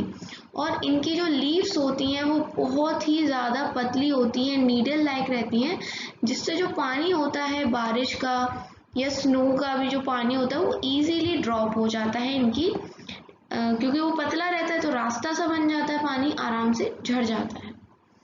There could be less trees with shapes very different from these that are, लेकिन ऐसा नहीं है कि सारे ही trees यहाँ पर Christmas वाले होंगे, ज़्यादातर होते हैं, लेकिन ऐसा नहीं कि सारे ही होते हैं। तो जो बाकी दूसरे ट्रीज होंगे उनका कुछ अलग मेथड होगा अडेप्टेशन का, इनका अलग है। Animals living in mountains region are also adapted to the condition they are. अब जो वहाँ पर एनिमल्स रहते हैं माउंटेन रीजन्स में, वो भी उन्होंने भी ठंड में रहना सीख लिया है, अपने आप को अडेप्ट कर लिया है। और इसके लिए इनकी जो स्किन होती है उसके ऊपर फर होते हैं, है ना, बहुत थिक होते हैं, जो कि इन्हें ठंडी से बचाते हैं। रुई रुई के से नहीं होते हैं, इनको फर बोला जाता है। तो वो इनको कैसे बचाते हैं? ठंड से बचाते हैं। देखो इन सारे एनिमल्स के ऊपर है ये। This is snow leopard, this is yak and this is goat. जो नॉर्मल गोट्स हम देखते हैं उनसे डिफरेंट होती हैं ये वाली गोट्स, ठीक है। जैसे याक होता है जो भैंस की तरह दिखता है, बट ये डिफरेंट है नॉर्मल बफेलो से, ये ठंडे इलाकों में पाया जाता है। दिस इज कॉल्ड याक। इसके लॉन्ग हेयर्स होते हैं जिसकी वजह से इसे ठंड नहीं लगती है, गर्म रहती है। और स्नो लेपर्ड की बॉडी पे भी थिक फर होते हैं, सिमिलरली गोट की बॉडी पे भी थिक फर होते हैं। बॉडी के साथ साथ इनके पैरों पे, अंगूठों पे भी फर होते हैं। These protects its feet from cold when it walks on the snow. जिससे इन्हें फायदा मिलता है क्योंकि वहां पर तो बर्फ जमी हुई है, बर्फ पे चलेंगे तो बीमार पड़ जाएंगे। तो इनके भगवान ने क्या किया है, फीट और टोज पे पहले से ही फर बना दिए हैं। Now the mountain goat has strong hooves for running up the rocky slopes of the mountain. आपने कभी गोट के पैर के नीचे के एरिया देखा है, कैसे उनको हूफ कहा जाता है। तो नॉर्मल गोट से डिफरेंट होते हैं, काफ़ी ज़्यादा स्ट्रॉन्ग होते हैं ताकि वो स्नो पे आराम से चल सके या रॉकी स्लोप्स पे आराम से चल सके जहाँ पथरीली ज़मीन हो वहाँ। As we go up in the mountain regions, the surrounding changes and we see different kinds of adaptations and different heights. जब हम माउंटेन इलाकों में जाएंगे तो जैसे जैसे सराउंडिंग चेंज होगी हमें डिफरेंट टाइप्स के अडेप्टेशंस भी दिखेंगे। अलग अलग एनिमल्स अलग अलग अडेप्टेशंस करते हैं और जितनी ऊंचाई पे हम जाएंगे, देखो जैसे ये एक माउंटेन है, यहाँ पर रहोगे तो कुछ अलग प्रकार के चेंजेस करने पड़ेंगे, यहाँ अलग यहाँ अलग, तो ऊंचाई के हिसाब से भी चेंजेस होंगे। अब देखो थर्ड वन हम देख रहे हैं, हमने डेजर्ट देख लिया, माउंटेन का देख लिया, अब ग्रासलैंड की बारी आती है। A lion lives in a forest or a grassland and is a strong animal that can hunt and kill animals like deer. बात करी जाए लायन की, जो कि ज़मीन पे रहता है, फॉरेस्ट पे या फिर ग्रासलैंड में, काफ़ी स्ट्रॉन्ग होता है, ये दूसरे एनिमल्स को मार देता है, ठीक है। It is light brown in colour, light brown होता है कलर में। Look at the picture of line and that of dear, picture बनी हुई है, देख लो लाइन की एंड डियर की। How are the eyes placed in the face for these two animals? अब देखो इसकी आईज थोड़ा सा साइड में है जबकि इसकी आईज फ्रंट में है, ऐसा क्यों? Are they in the front or on the side of the face? Lions have long claws in their front legs and that can be withdrawn inside the toes. Do your features of a lion help it any way to survive? अब जो शेर होता है उसका जो body colour होता है वो ब्राउन होता है, जिससे उसे हेल्प मिलती है घास में छुपने में। शेर कहाँ रहता है? घास जंगलों में रहता है और ग्रासलैंड्स में रहता है मैक्सिमम, तो उसके जो शिकार होते हैं उनसे उसे छुपने में मदद मिलती है क्योंकि घास भी उसी कलर की होती है लंबी और उनके बीच में इजीली छुप जाता है। और प्रे का मतलब क्या होता है? शिकार कर लेता है। प्रे मीन्स शिकार। छोटे अपने एनिमल्स जो होते हैं, डियर, रैबिट, जो भी खाते हैं शेर, उनको इजीली उनसे छुप पाता है और जैसे ही आता है सामने उनका शिकार उस पर हमला कर देता है। अब देखो हमने ये भी देखा था कि जो लायन है उसकी आंखें हैं एकदम सामने की तरफ, वेयरएस जो डियर है उसकी आंखें साइड में होती हैं। ऐसा क्यों, क्या इससे हेल्प होता है? अब देखो जो ये है लायन है, इसकी आंखें सामने हैं तो इससे क्या होता है, इसको पता चलता है कि मेरा शिकार कहाँ है, सही लोकेशन को ये देख पाता है अपने शिकार की। अब डियर का देखते हैं। डियर एक और एनिमल है जो फॉरेस्ट और ग्रासलैंड में रहता है। इसके अंदर इसको क्या एडेप्टेशन है इसके अंदर, इसकी बॉडी को कैसा बनाया गया है इस हिसाब से। देखो इसके स्ट्रॉन्ग टीथ होते हैं, क्यों? क्योंकि बहुत खतरनाक पेड़ पौधों को खाता है जो बहुत हार्ड होते हैं, तो उनके चबाने के लिए इसके टीथ मजबूत होने चाहिए, तो इसके स्ट्रॉन्ग टीथ होते हैं।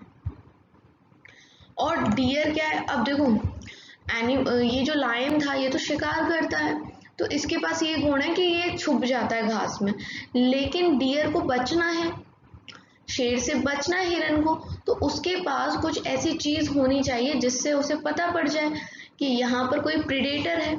प्रेडेटर का मतलब होता है ऐसा एनिमल जो शिकार करता है, प्रे करता है, मारता है दूसरे एनिमल्स को, तो उनके पास कुछ ऐसा होना चाहिए in order to run away from them and not to become their prey. तो इनके क्या होते हैं, लंबे लंबे कान होते हैं जिनकी मदद से इनको मूवमेंट सुनाई देता है, इनको मतलब सुनने की जो क्षमता है वो काफ़ी अच्छी होती है। इन्हें पता चल जाता है कि यहाँ लाइन है, ये आने वाला है या चल रहा है, थोड़ी सी भी घास हिलती तो इन्हें पता पड़ जाता है तो इनके अंदर ये क्वालिटी होती है। देखा है सबके अंदर कुछ ना कुछ, जिस इन्वायरमेंट में ये एनिमल्स रह रहे हैं या ह्यूमन बीइंग्स भी जिस इन्वायरमेंट में रहते हैं उस हिसाब से उनकी बॉडी में कुछ ना कुछ एक्स्ट्रा दिया होता है। The eyes of the on the side of its head allow it to look in all direction for danger। और अब देखो इसकी आंखें साइड में होती हैं, सामने की तरफ नहीं होती, जिससे इसे हेल्प मिलती है, पूरे हर डायरेक्शन में देख लेता है हिरन कि कहीं इधर से तो नहीं आ रहा, कहीं इधर से तो नहीं आ रहा। और स्पीड भी, हिरन की जो स्पीड होती है ना वो बहुत खतरनाक होती है, बहुत तेज भागता है हिरन। There are many other features of lion, deer or other animals and plants that help them to survive in their habitat। और भी बहुत सारे फीचर्स होते हैं, कभी और जब आप बड़े हो जाओगे तभी और डिटेल में पढ़ोगे। इतने जो आपको मैंने बताए ये भी बहुत सफिशिएंट है, और इनको भी आप अगर किसी और से पूछोगे तो शायद उनको ना पता हो इन सब के बारे में। इतनी देर से हम टेरेस्ट्रियल हैबिटेट्स की बात कर रहे थे, ग्रासलैंड्स, फॉरेस्ट, डेजर्ट। अब हम बात करने वाले हैं एक्वेटिक हैबिटेट्स, यानी पानी के अंदर के हैबिटेट्स के। तो सबसे पहले नंबर पे आता है ocean. We already discussed how fish are adapted to live in the sea. पहले हमने क्या देखा था कि जो फिश होती हैं किस प्रकार से सी के अंदर रह पाती हैं, कैसे उन्होंने अपने आप को अडेप्ट कर लिया है। Many other sea animals have streamline bodies to help them move easily in water. और मैंने आपको ये भी बताया था ये स्ट्रीमलाइन बॉडीज क्या होती हैं, ठीक है। तो ज़्यादातर जो एनिमल्स होते हैं सी वाले, सी एनिमल्स, वो भी स्ट्रीमलाइंड बॉडीज होती हैं उनकी, ताकि वो इजीली मूव कर सके पानी के अंदर। There are some sea animals like squids and octopus which do not have this streamline shape. लेकिन कुछ ऐसे भी होते हैं जिनके स्ट्रीमलाइन शेप नहीं होते। अभी मैं आपको ऐसा करूंगी ना, इन दोनों की एक बार पिक्चर दिखा दूंगी, स्क्विड की भी और ऑक्टोपस की भी। ये जो एनिमल्स होते हैं ये बहुत गहरे ओशियन में रहते हैं, मतलब ऊपर सतह से काफी नीचे रहते हैं, ठीक है, एकदम बॉटम में, जिसको सी बेड कहते हैं, ठीक है। And catch any prey that moves toward them. और इनके पास आने वाला कोई भी छोटा मोटा मछली वगैरह उसका शिकार करते हैं। However, when they move in water, they make their body shapes streamline. These animals have gills to help them use oxygen dissolved in water. लेकिन जब ये इनकी बॉडी स्ट्रीमलाइन नहीं होती है, लेकिन जब इनको पानी में मूव करना होता है तो ये अपनी बॉडी को स्ट्रीमलाइन बना देते हैं। अब ये सांस कैसे लेते हैं, तो देखो सांस लेने के लिए इनके पास गिल्स होती हैं, और जो पानी में डिजोल्व ऑक्सीजन होता है उसकी मदद से सांस लेते हैं। जैसे ह्यूमन बीइंग्स में लंग्स होते हैं, इनके अंदर गिल्स होते हैं। और भी कुछ अलग एनिमल्स होते हैं पानी में रहने वाले, जैसे डॉल्फिन्स होती हैं, व्हेल्स होती हैं, जिनके अंदर क्या नहीं होता,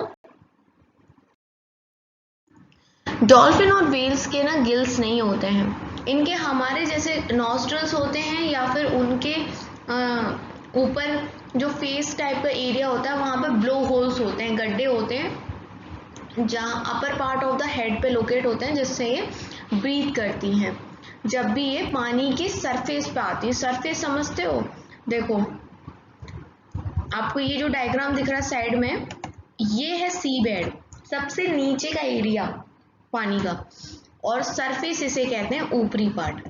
जब ये ऊपर में जाती हैं तो सांस लेती हैं, और ये पानी के अंदर बहुत टाइम तक रह सकती हैं बिना सांस लिए, ठीक है। They come out to surface from time to time to breathe in air. और थोड़ी थोड़ी देर में जब इनको लगता है सरफेस पे आ जाती हैं, यानी ऊपर की तरफ आती हैं सांस लेने। आपने देखा होगा डॉल्फिन्स को भी, इसलिए डॉल्फिन्स ऊपर की तरफ हमें इजीली दिख जाती हैं, व्हेल्स भी दिख जाती हैं। डिड यू एवर सी, लेकिन ऑक्टोपस इस प्रकार से नहीं दिखते हैं, सरफेस पे घूमते हुए ऐसे ऑक्टोपस नहीं दिखते हैं, लेकिन डॉल्फिन और व्हेल्स दोनों दिख जाती हैं। Did you ever see this interesting activity of dolphin in television programme और फिल्म्स ऑन ओशियन लाइफ? क्या आपने कभी देखा है डॉल्फिन्स के जो गेम्स होते हैं किस प्रकार से वो खेलती हैं? नहीं देखा तो सर्च करके देखना। डॉल्फिन बहुत ही प्यारी होती हैं और उनको बहुत अच्छे से हम ट्रेन कर सकते हैं, और जैसे फिर हम सिखाएंगे वो वैसा ही करती जाती हैं।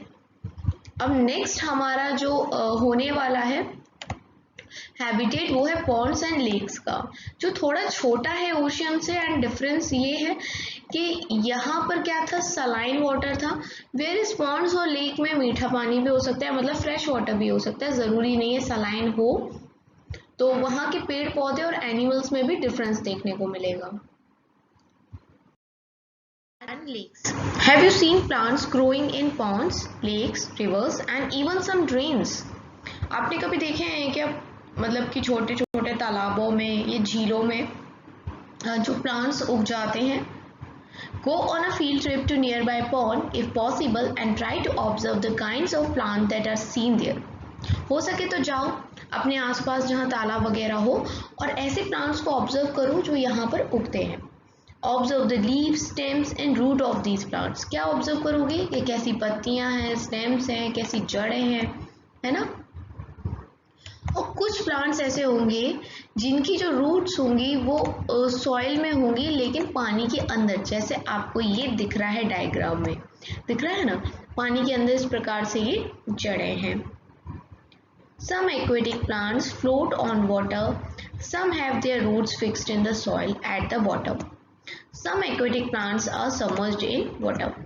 अब देखो ये है एक प्लांट जिसकी जड़ मिट्टी में है लेकिन ये पूरी तरीके से पानी के अंदर है, हमें उठा हुआ नहीं दिखाई दे रहा, नहीं दे रहा है ना।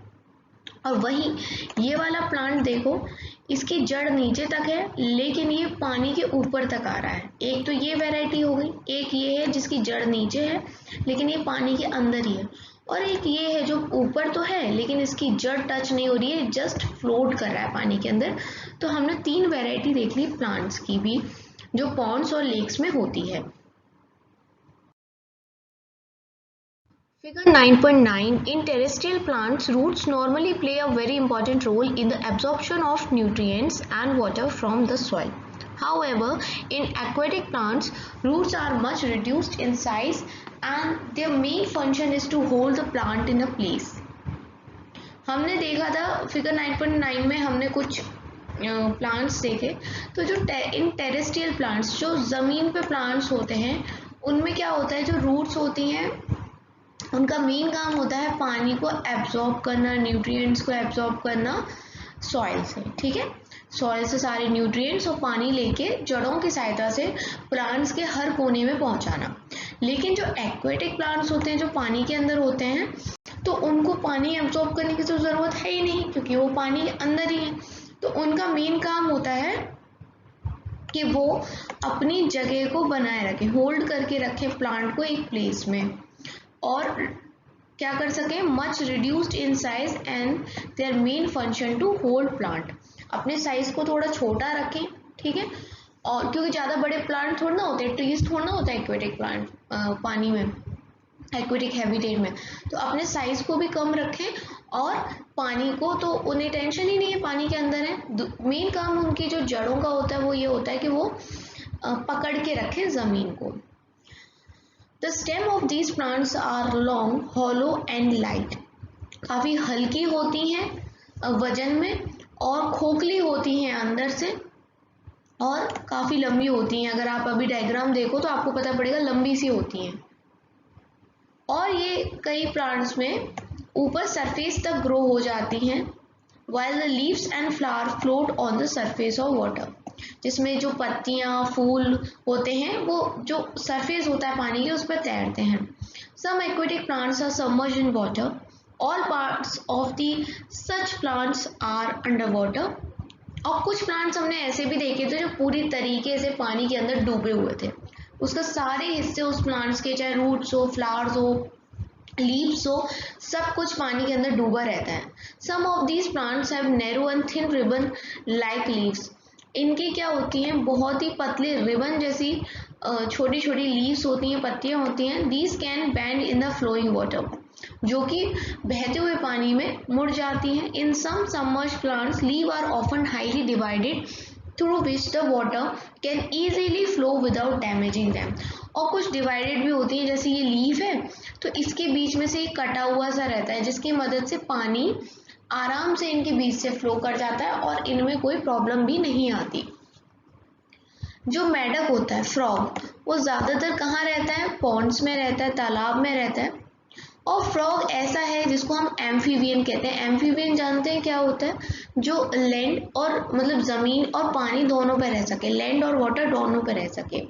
They have strong back legs that help them in leaping and catching their prey। आपने देखा है ना कैसे उचकता है, कूदता है फ्रॉग, उसके पीछे वाले जो पैर होते हैं काफ़ी लंबे होते हैं और इसी की सहायता से वो लोग अपना शिकार भी करते हैं कूद कूद के।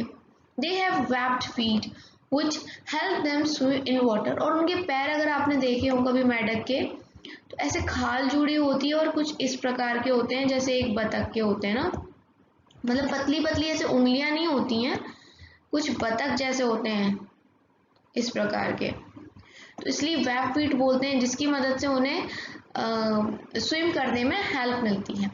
We have discussed only few common animals and plants compared to the wide variety that live in different habitats. You may also have noticed very wide variety in plants around you when you prepared a herbarium as part of the suggested activities in Chapter 7. Chapter 7 में एक activity दी गई है जिसमें आपको herbarium बनाना है, prepare करना है। तो अगर वो करते तो आपको और ज़्यादा प्लांट्स के बारे में जानने को मिलेगा या मिला होता अगर आपने किया है तो। और अभी हमने कुछ कॉमन ही एनिमल्स और प्लांट्स के बारे में डिस्कस किया है। इससे पहले हम और भी प्लांट्स और एनिमल के बारे में डिस्कस कर चुके हैं। Imagine the kind of variety that you could see in a herbarium of leaves of plants from all regions of the earth. अगर और रीजन ऑफ अर्थ से तो हम लेके आ नहीं सकते हैं, लेकिन नेट पे सब कुछ अवेलेबल है, अगर आप चाहो तो देख सकते हो सर्च करके। अलग अलग जगह पे आपको अलग अलग प्रकार के प्लांट्स मिलेंगे और बहुत ही अलग प्रकार का आपका हर्बेरियम बन के तैयार हो जाएगा। Now we will see 9.4 characteristics of organism.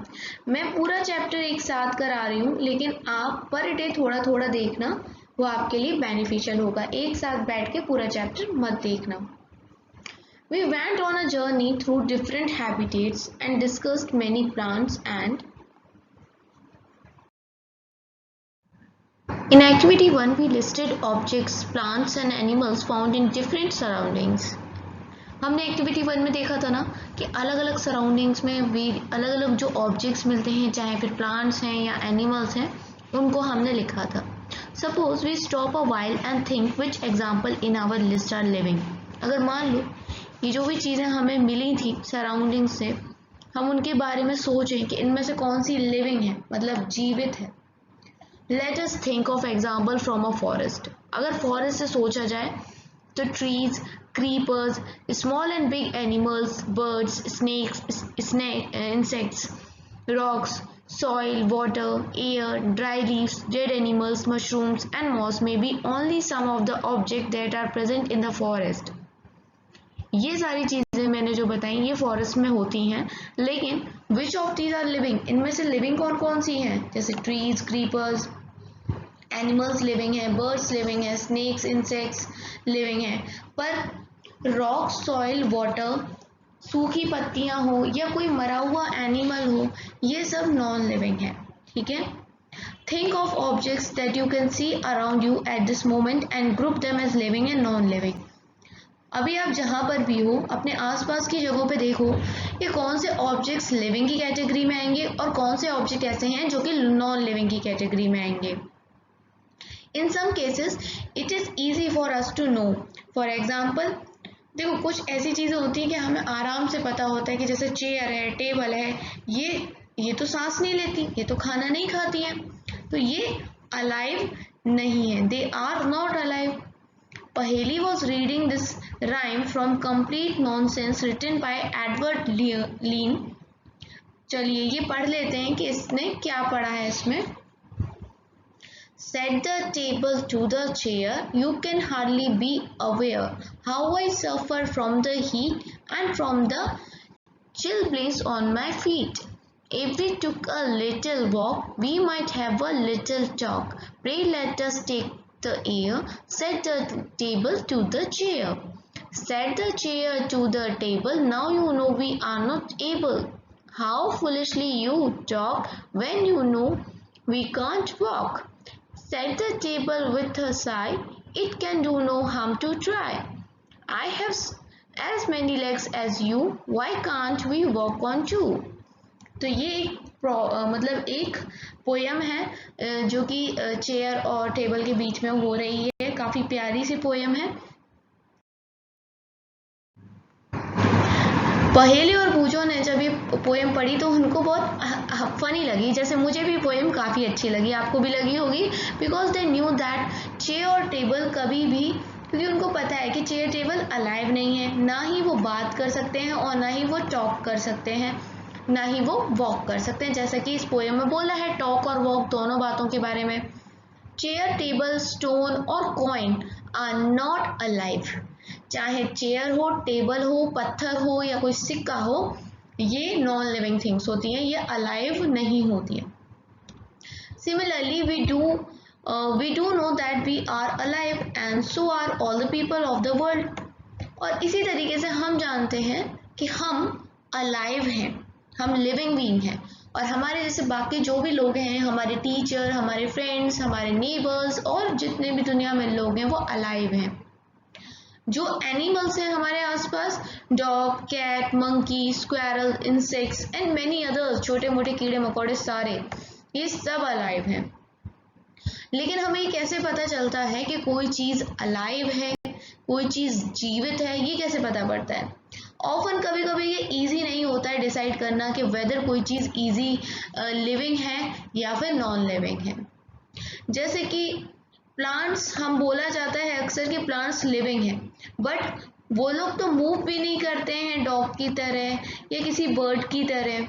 अगर उसी तरफ देखा जाए तो एक कार और बस मूव करती है, लेकिन फिर भी हम उनको नॉन लिविंग की कैटेगरी में रखते हैं। प्लांट एंड एनिमल साइज में बड़े होते जाते हैं टाइम के साथ साथ, जैसे कि हम भी बचपन में छोटे होते हैं, फिर धीरे धीरे हम बड़े होते हैं, वैसे ही प्लांट्स और एनिमल्स भी समय के साथ साथ उनका साइज बड़ा होता रहता है। But then at times clouds in the sky also seem to grow in size. अब जो ये क्लाउड्स हैं ये भी कभी कभी साइज में बड़े हो जाते हैं, तो क्या क्लाउड्स लिविंग हैं? नहीं, वो तो लिविंग नहीं होते हैं। So how does one distinguish between living and non living things? तो फिर हम कैसे बताएंगे कोई चीज़ लिविंग है या नॉन लिविंग है? तो यहाँ पर लिविंग थिंग्स की कुछ कॉमन फीचर्स होते हैं, कैरेक्टरिस्टिक्स होती हैं, जिससे हम बता सकते हैं कि कोई चीज़ लिविंग है या नहीं है, अंतर कर सकते हैं लिविंग और नॉन लिविंग के बीच में। You are a wonderful example of living being. हम खुद एक लिविंग बीइंग का एग्जाम्पल है। What characteristic do you have which make you different from a non-living thing? हमारे अंदर वो कौन कौन सी चीज़ें हैं जो हमें एक नॉन लिविंग थिंग से डिफरेंट बनाती है? कुछ को अपनी किताब में लिख लो। Look at your list and mark those characteristics that you have listed, which may also be found in animals or plants. हमारे अंदर जो भी कैरेक्टरिस्टिक्स हैं ये देखो कि वैसे ही सिमिलर कैरेक्टरिस्टिक्स एनिमल्स और प्लांट्स में भी होती, तो उन्हें टिक मार्क कर दो। Some of these characteristics are perhaps common to all living things. और उनमें से कुछ कैरेक्टरिस्टिक्स ऐसी हैं जो हर लिविंग थिंग में आपको मिल जाएगी, चाहे प्लांट हो, एनिमल्स हो या हम खुद ह्यूमन बीइंग्स हों। Do all organisms need food? क्या हर ऑर्गेनिज्म को खाने की ज़रूरत होती है क्या? In chapter 1 and 2 we learn that all living things need food and how essential it is to animals and to us. ये सब वैसे बहुत सरल चीज़ें, हम जानते हैं खाने की ज़रूरत सबको है। प्लांट भी अपना खाना बनाता है by the process of photosynthesis. Animals भी शिकार करते हैं, कुछ एनिमल्स पेड़ पौधे खाते हैं, कुछ एनिमल्स अपने से छोटे एनिमल्स को खाते हैं, और हम इंसान वेजिटेरियन भी होते हैं और नॉन वेजिटेरियन भी होते हैं। खाने की ज़रूरत हर किसी को है, हर लिविंग बीइंग को है, क्योंकि खाने से ही उसे एनर्जी आती है काम करने के लिए। तो इस क्वेश्चन का जवाब तो आपको मिल ही गया कि हाँ, खाने की ज़रूरत है। Food gives organisms the energy needed for them to grow. Organisms also need energy for other life processes that go on inside them. और खाने के अलावा भी जो भी प्रोसेस हमारे शरीर के अंदर होती हैं, उस हर प्रोसेस को करने के लिए हमें किसकी ज़रूरत होती है? हमें एनर्जी की ज़रूरत होती है और वो एनर्जी हमें खाने से ही आती है।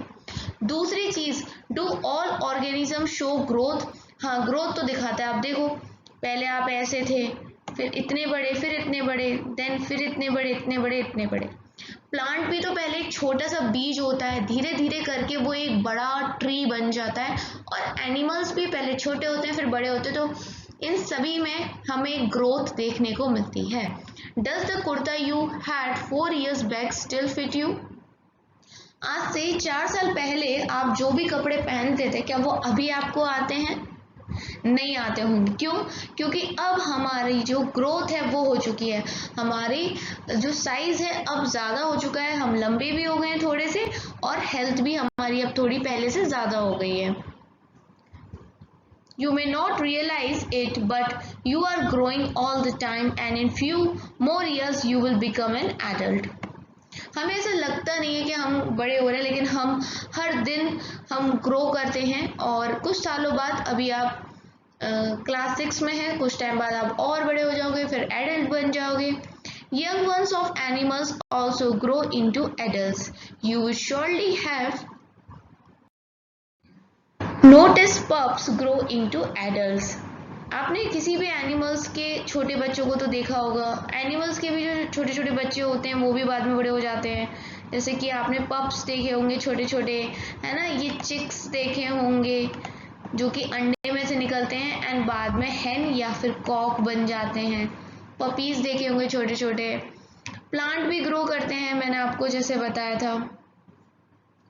सम are very small and young, some are bigger. हमारे इर्द गिर्द कुछ प्लांट अभी छोटे हैं, कुछ बड़े हैं। कुछ टाइम बाद देखोगे तो वो जो छोटे प्लांट हैं वो भी बड़े हो जाएंगे, उन पर और ज़्यादा पत्तियाँ आ जाएंगी। तो सबकी जो ग्रोथ की स्टेज है वो डिफरेंट डिफरेंट होती है। Look at the plants differ. Plants after a few days and weeks, you may find that some of them have grown in size. Growth seems to be common to all living things. जैसा कि मैंने पहले ही बता दिया आपको कि growth देखने में लगता है कि हाँ भाई, ग्रोथ बिल्कुल कॉमन पैटर्न है। एनिमल हो या फिर कोई बर्ड हो, प्लांट्स हो या ह्यूमन बींग्स हो, ग्रोथ तो सबके अंदर होती है। Do you think non living things show growth? आपको लगता है क्या कि नॉन लिविंग थिंग्स के अंदर भी ग्रोथ होती है? तो नहीं होती है। अगर आप के पास आपको एक पत्थर उठाना, आप अगर 10 साल बाद भी उस पत्थर को देखोगे तो वो उतने का उतना ही रहेगा, वो बड़ा नहीं होगा, ना ही वो छोटा होगा। अब एक और चीज, डू ऑल ऑर्गेनिज्म रेस्पायर? मतलब ये जो एक्सचेंज ऑफ गैसेस होता है, सांस लेने वाली जो भी कंडीशन होती है, क्या ये ऑर्गेनिजम्स करते हैं? तो जी हाँ, करते हैं। एनिमल्स हो या फिर प्लांट्स, ट्रीज, ह्यूमन बींग्स हो, सब करते हैं। लेकिन अभी हम पढ़ के देखते हैं कि और क्या क्या बताया जा रहा है। क्या हम सांस लेते हैं? क्या हम ब्रीथिंग करते हैं? जीने के लिए करते हैं। When we inhale, the air moves from outside to inside of our body. जब हम सांस को अंदर की तरफ ले जाते हैं तो इस अंदर को ले जाने के लिए जब सांस खींचते हैं तो उसको इनहेल कहते हैं, और जब सांस बाहर छोड़ते हैं तो उसको एक्सहेल कहते हैं। ठीक है। When we breathe out, the air moves from inside our body to outside. तो जब हम इनहेल करते हैं तो बाहर की हवा अंदर जाती है, और जब एक्सहेल करते हैं तो अंदर से हवा बाहर आती है। और ये होता है ब्रीथिंग प्रोसेस। और ब्रीथिंग एक मात्र पार्ट है किस प्रोसेस का? रेस्पिरेशन का। रेस्पिरेशन एक और बड़ी प्रोसेस होती है। रेस्पिरेशन में क्या होता है कि जो ऑक्सीजन एयर में होता है, जिसको हमने अभी सांस लेते टाइम, ब्रीथिंग करते टाइम अपनी बॉडी के अंदर लिया, वो बॉडी किस प्रकार से यूज करती है, वो सारी प्रोसेस रेस्पिरेशन के थ्रू होती है।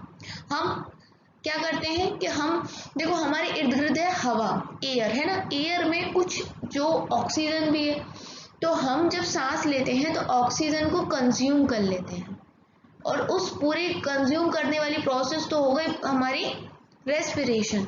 और बाद में हम क्या रिलीज कर देते हैं? एक्सहेल क्या कर देते हैं हम? That is carbon dioxide. और यही कार्बन डाइऑक्साइड को यूटिलाइज करते हैं प्लांट्स अपना खाना बनाने के लिए।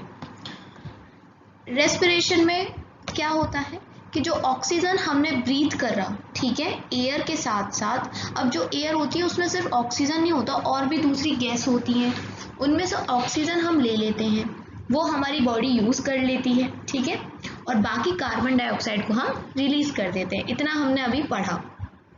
आगे देखो, the process of breathing in animals like cows, buffalo, goat, dogs, cats is similar to human beings. जिस प्रकार से हम सांस लेते हैं, ब्रीथ करते हैं, उसी प्रकार से ये गाय, भैंस या डॉग, कैट ये सब भी करते हैं। इनमें से किसी भी एक एनिमल को कभी ऑब्जर्व करना जब वो रेस्ट कर रहा हो कि वो कैसे सांस लेता है, और उनके एब्डोमेन के जो मूवमेंट है उसको देखना। This slow movement indicates that they are breathing.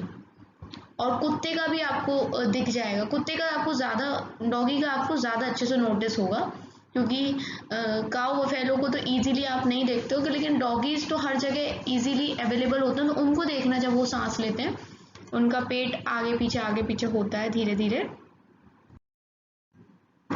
Respiration का मतलब ये नहीं होता है कि तुम सांस ले रहे हो और बाहर छोड़ रहे हो, वो ब्रीथिंग होता है। ब्रीथिंग सिर्फ एक हिस्सा होता है रेस्पिरेशन का। रेस्पिरेशन बहुत बड़ी प्रोसेस होती है, और इस रेस्पिरेशन की प्रोसेस की वजह से ही हम जो हमारा खाना होता है उससे एनर्जी ले पाते हैं। कुछ एनिमल्स जो होते हैं उनके अंदर जो ये गैसेस को लेने का, ऑक्सीजन लेने का और जो भी बाहर छोड़ने का दूसरी गैस, रेस्पिरेशन जो प्रोसेस होती है वो डिफरेंट होती है। जैसे जो अर्थवर्म होते हैं, केंचुए वगैरह होते हैं, वो ब्रीथ कैसे करते हैं, अपनी स्किन से ब्रीथ करते हैं।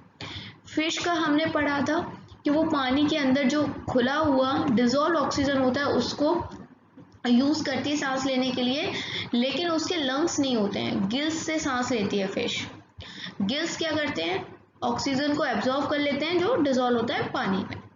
क्या प्लांट रेस्पायर करते हैं क्या? Exchange of gases in plant mainly takes place through leaves. और प्लांट्स भी करते हैं ब्रीथ, लेकिन वो कैसे करते हैं, पत्तियों से करते हैं। The leaves take in air through tiny pores in them and use the oxygen. ये क्या करते हैं लीव्स कि उनके अंदर, लीव्स के अंदर बहुत छोटे छोटे छेद होते हैं जिससे वो ऑक्सीजन को यूज कर लेते हैं। They give out carbon dioxide, और कार्बन डाइऑक्साइड को एयर में रिलीज कर देते हैं। We learn that in sunlight, plants use carbon dioxide to produce food and give out oxygen.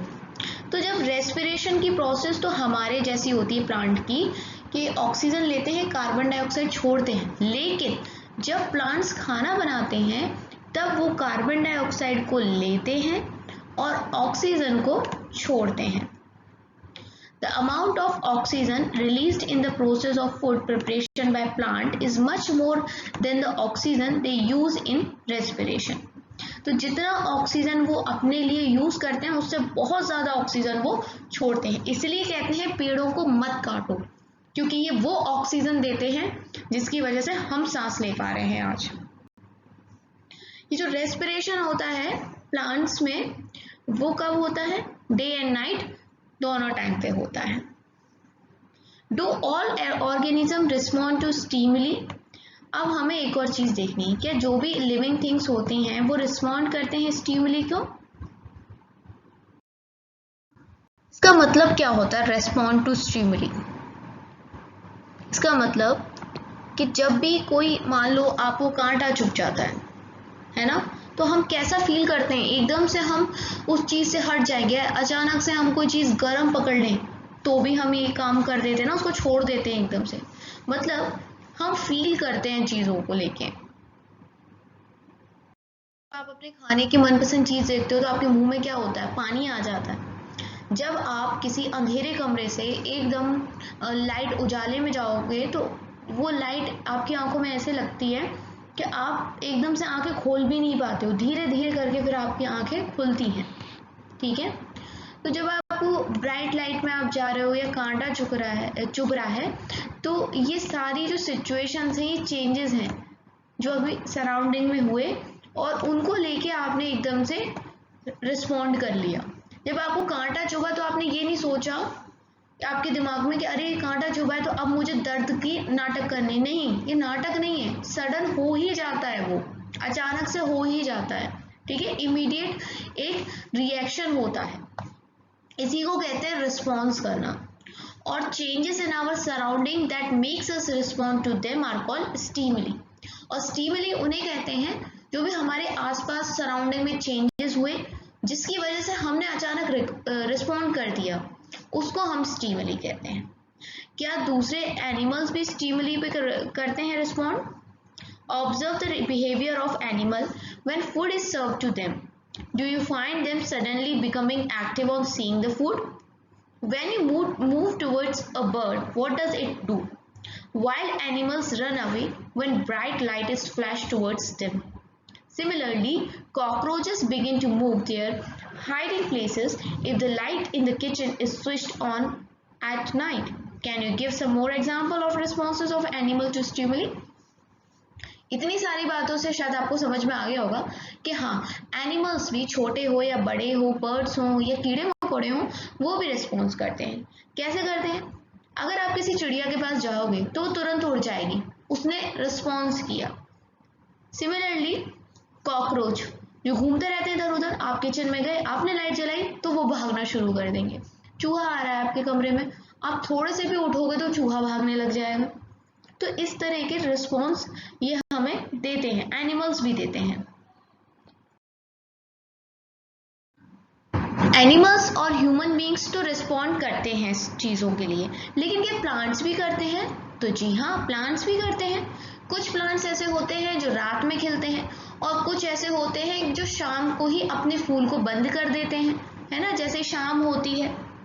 एक प्लांट होता है जिसको हम मिमोसा कहते हैं और कॉमनली उसे कहते हैं टच मी नॉट। हिंदी में कुछ जगहों पे इसे छुई मुई भी कहते हैं। छुई मुई क्यों? क्योंकि जैसे उसे छूते हो वो बंद हो जाते हैं उसकी पत्तियां। क्या आपने इस टच मी नॉट प्लांट को देखा है? काफी छोटा सा होता है और जमीन पे बिछे हुआ सा रहता है, पड़ा नहीं होता है। मैंने देखा है, आपने देखा है क्या? कमेंट में बताना। अब हम देखते हैं activity 4। Place a potted plant in a room little away from a window through which sunlight enters sometime during the day. हमें क्या करना है? एक रूम के अंदर, जैसा आपको स्क्रीन पे दिखाई दे रहा है, एक रूम के अंदर एक पौधा लगाना है, हमें रखना है और उसको हमें खिड़की से थोड़ी दूरी पे रखना है। बस उस खिड़की से थोड़ी धूप आनी चाहिए जो थोड़ी बहुत ही पौधे पे जानी चाहिए। अब आप कंटिन्यू पानी दो उसको, पौधे को, कुछ दिन तक। क्या प्लांट ग्रो होगा? Like plants out in the open, जैसे प्लांट्स बाहर उगता है वैसे ही क्या ये डार्क रूम में उगेगा? Note the direction in which it bends. If it is not growing upright, do you think this may be in response to some stimulus? अगर ये सीधा सीधा नहीं उग रहा है और इसका डायरेक्शन, मतलब ये जो पौधा है थोड़ा सा मुड़ रहा है, तो आपको क्या लगता है कि इसने रिस्पॉन्स किया है क्या स्टिमुलस पे? All living things respond to changes around them. तो हाँ, ये पौधा बैंड हो जाएगा, जिस तरफ से सनलाइट आ रही है खिड़की से ये बैंड हो जाएगा, जिससे हमें पता पड़ता है कि प्लांट्स भी रिस्पॉन्ड करते हैं स्टिमुली को।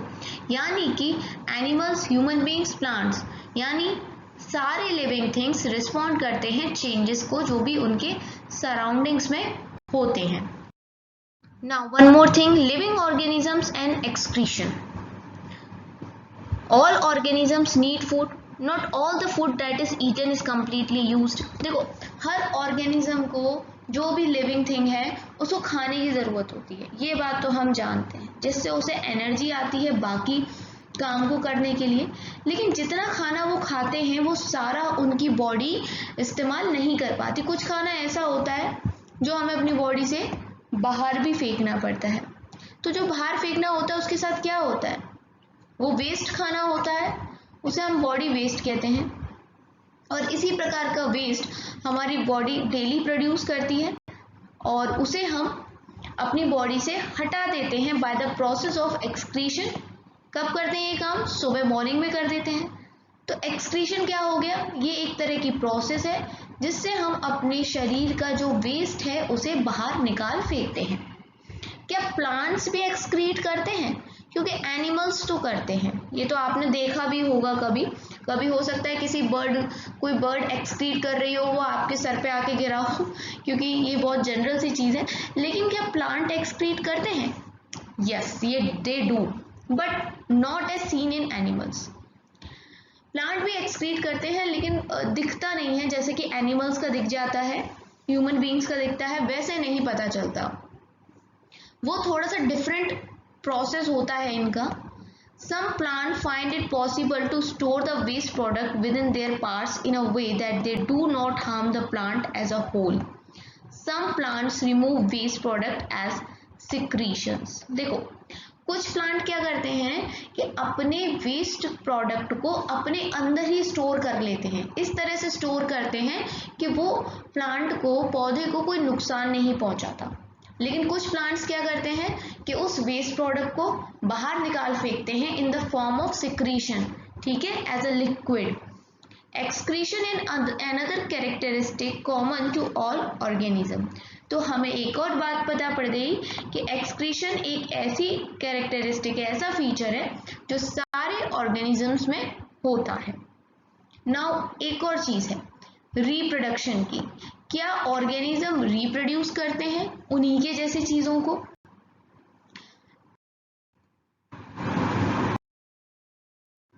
Have you ever seen nest of some birds like pigeons? Many birds lay their eggs in nest. कभी देखा है किसी चिड़िया का घोंसला? उसमें अंडे होते हैं, वो अंडे देते हैं और फिर उन अंडों से छोटे छोटे उन्हीं के जैसे बच्चे निकलते हैं, है ना, जैसा कि आपको पिक्चर में दिखाई दे रहा है। Some of the eggs hatch and young birds come out of them. Hatching बोलते हैं जब ये बर्ड्स निकलते हैं इन अंडों के अंदर से, तो इस प्रोसेस को हम हैचिंग कहते हैं। जैसा आपको पिक्चर में दिख रहा है, पहले ये बर्ड बैठी है, यहाँ पर अंडे रखे हैं और उसके बाद दूसरी फोटो में आपको अंडे नहीं दिखाई दे रहे हैं, छोटी छोटी बर्ड्स दिख रही हैं। तो ये बर्ड्स किस में से निकली? अंडे में। चिड़िया अंडे देती है, तो चिड़िया रिप्रोडक्शन करती है बाय लेइंग एग्स देती है। Animals reproduce their own kind. Animals कैसे रिप्रोड्यूस करते हैं? उनका जो मोड होता है रिप्रोडक्शन का, वो थोड़ा डिफरेंट होता है। अलग अलग एनिमल्स में अलग अलग तरीके से वो रिप्रोड्यूस करते हैं। कुछ क्या करते हैं, अपने जैसे ही बच्चों को पैदा करते हैं, जैसे आपकी मम्मी ने आपको पैदा करा वैसे। और कुछ जानवर क्या करते हैं, वो अंडे देते हैं, जैसे कि बर्ड्स अभी हमने देखा, वो अंडे देती हैं। कुछ अंडे देते हैं और कुछ अपने जैसे बच्चों को, यंग वंस को जन्म देते हैं। Plant also reproduce like animals. Plant भी रिप्रोड्यूस करते हैं। Plant also differ in their mode of reproduction. और प्लांट्स का भी जो तरीका होता है रिप्रोड्यूस करने का, रिप्रोडक्शन करने का, वो थोड़ा डिफरेंट होता है। अब प्लांट्स कैसे रिप्रोड्यूस करेंगे? वो सीड्स की मदद से करते हैं, बीज की मदद से। Plant produce seeds. देखो, आपने एक पेड़ देखा होगा, ये मान लो मैंगो ज्यादातर लोगों को पसंद है। ये मैंगो ट्री है, इस पे लगे हुए हैं मैंगो। जब आप इस मैंगो को खा लोगे, इसके अंदर एक गुठली होगी जिसको हम सीड कहते हैं। उस सीड को आप फिर से जाके जब लगा दोगे तो दोबारा धीरे धीरे करके ट्री आ जाएगा। तो आपने रिप्रोड्यूस कर दिया ना, तो आपको पता चल गया कि सीड से हम रिप्रोड्यूस कर सकते हैं। और सीड किसने प्रोड्यूस किया था? प्लांट्स ने किया था। Some plants also reproduce through parts other than seeds. लेकिन कुछ प्लांट्स ऐसे होते हैं जिनमें बीज की जरूरत नहीं होती है, वो अपने पौधे के एक हिस्से से ही बड़े हो जाते हैं। जैसे अगर आपको आलू उगाना हो तो आप आलू का एक हिस्सा काट के एक तरीके से लगा दो, कुछ टाइम बाद आप देखोगे, देखो यहाँ पिक्चर में देखो, यहाँ कोई बीज नहीं है, ये आलू है। आपने आलू ही लगा दिया और फिर इस आलू में से ही पत्ता निकलने लग गया और ये आलू का पूरा पौधा निकल के आ गया। आलू उगाने के लिए आलू ही लगाया जाता है। कई बार हम प्लांट्स को रिप्रोड्यूस करने के लिए काट के भी लगाते हैं। चलो एक्टिविटी 5 में देखते हैं कैसे। Taking a cutting from a rose और अ मेहंदी प्लांट। देखो मेहंदी प्लांट कहीं हो ना हो, रोज प्लांट बहुत कॉमन होता है। रोज का पौधा लो और अब हम देखेंगे कैसे काट के हम एक रोज के पौधे में से कई सारे पौधे लगा सकते हैं रोज के। कैसे? Fix it in a soil. हमने जो हमारे एक बड़ा सा रोज का पौधा था, उसकी जैसे ये पौधा है रोज का, है ना, ऐसे डंडियां निकली होंगी, रोज के फूल भी आ रहे होंगे, तो हमने मान लो इतना इतना हिस्सा ये काट लिया, ठीक है। अब इस हिस्से को हमने यहाँ पर लगा दिया मिट्टी में। अब आप ऑब्जर्व करना कुछ दिन बाद कि क्या होगा, यहाँ पर हरी भरी पत्तियां आ जाएंगी। अब ये मत सोचना कि बहुत ईजी होता है, ठीक है, थोड़ा टफ होता है, लेकिन डिसअपॉइंट नहीं होना है। आप गार्डनर से हेल्प ले सकते हो या फिर आपके घर में गार्डन हो, आपके मम्मी पापा करते हो तो उनसे पूछ सकते हो, क्योंकि अभी तो आप बच्चे हो।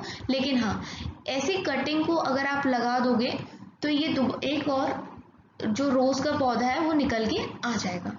तो हमें पता चल गया कि प्लांट भी रिप्रोड्यूस करते हैं, एनिमल्स भी रिप्रोड्यूस करते हैं, और ह्यूमन बींग्स तो रिप्रोड्यूस करते ही करते हैं।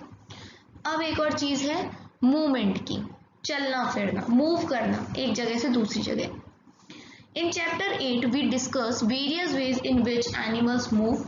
दे move from one place to another and also show other body movements.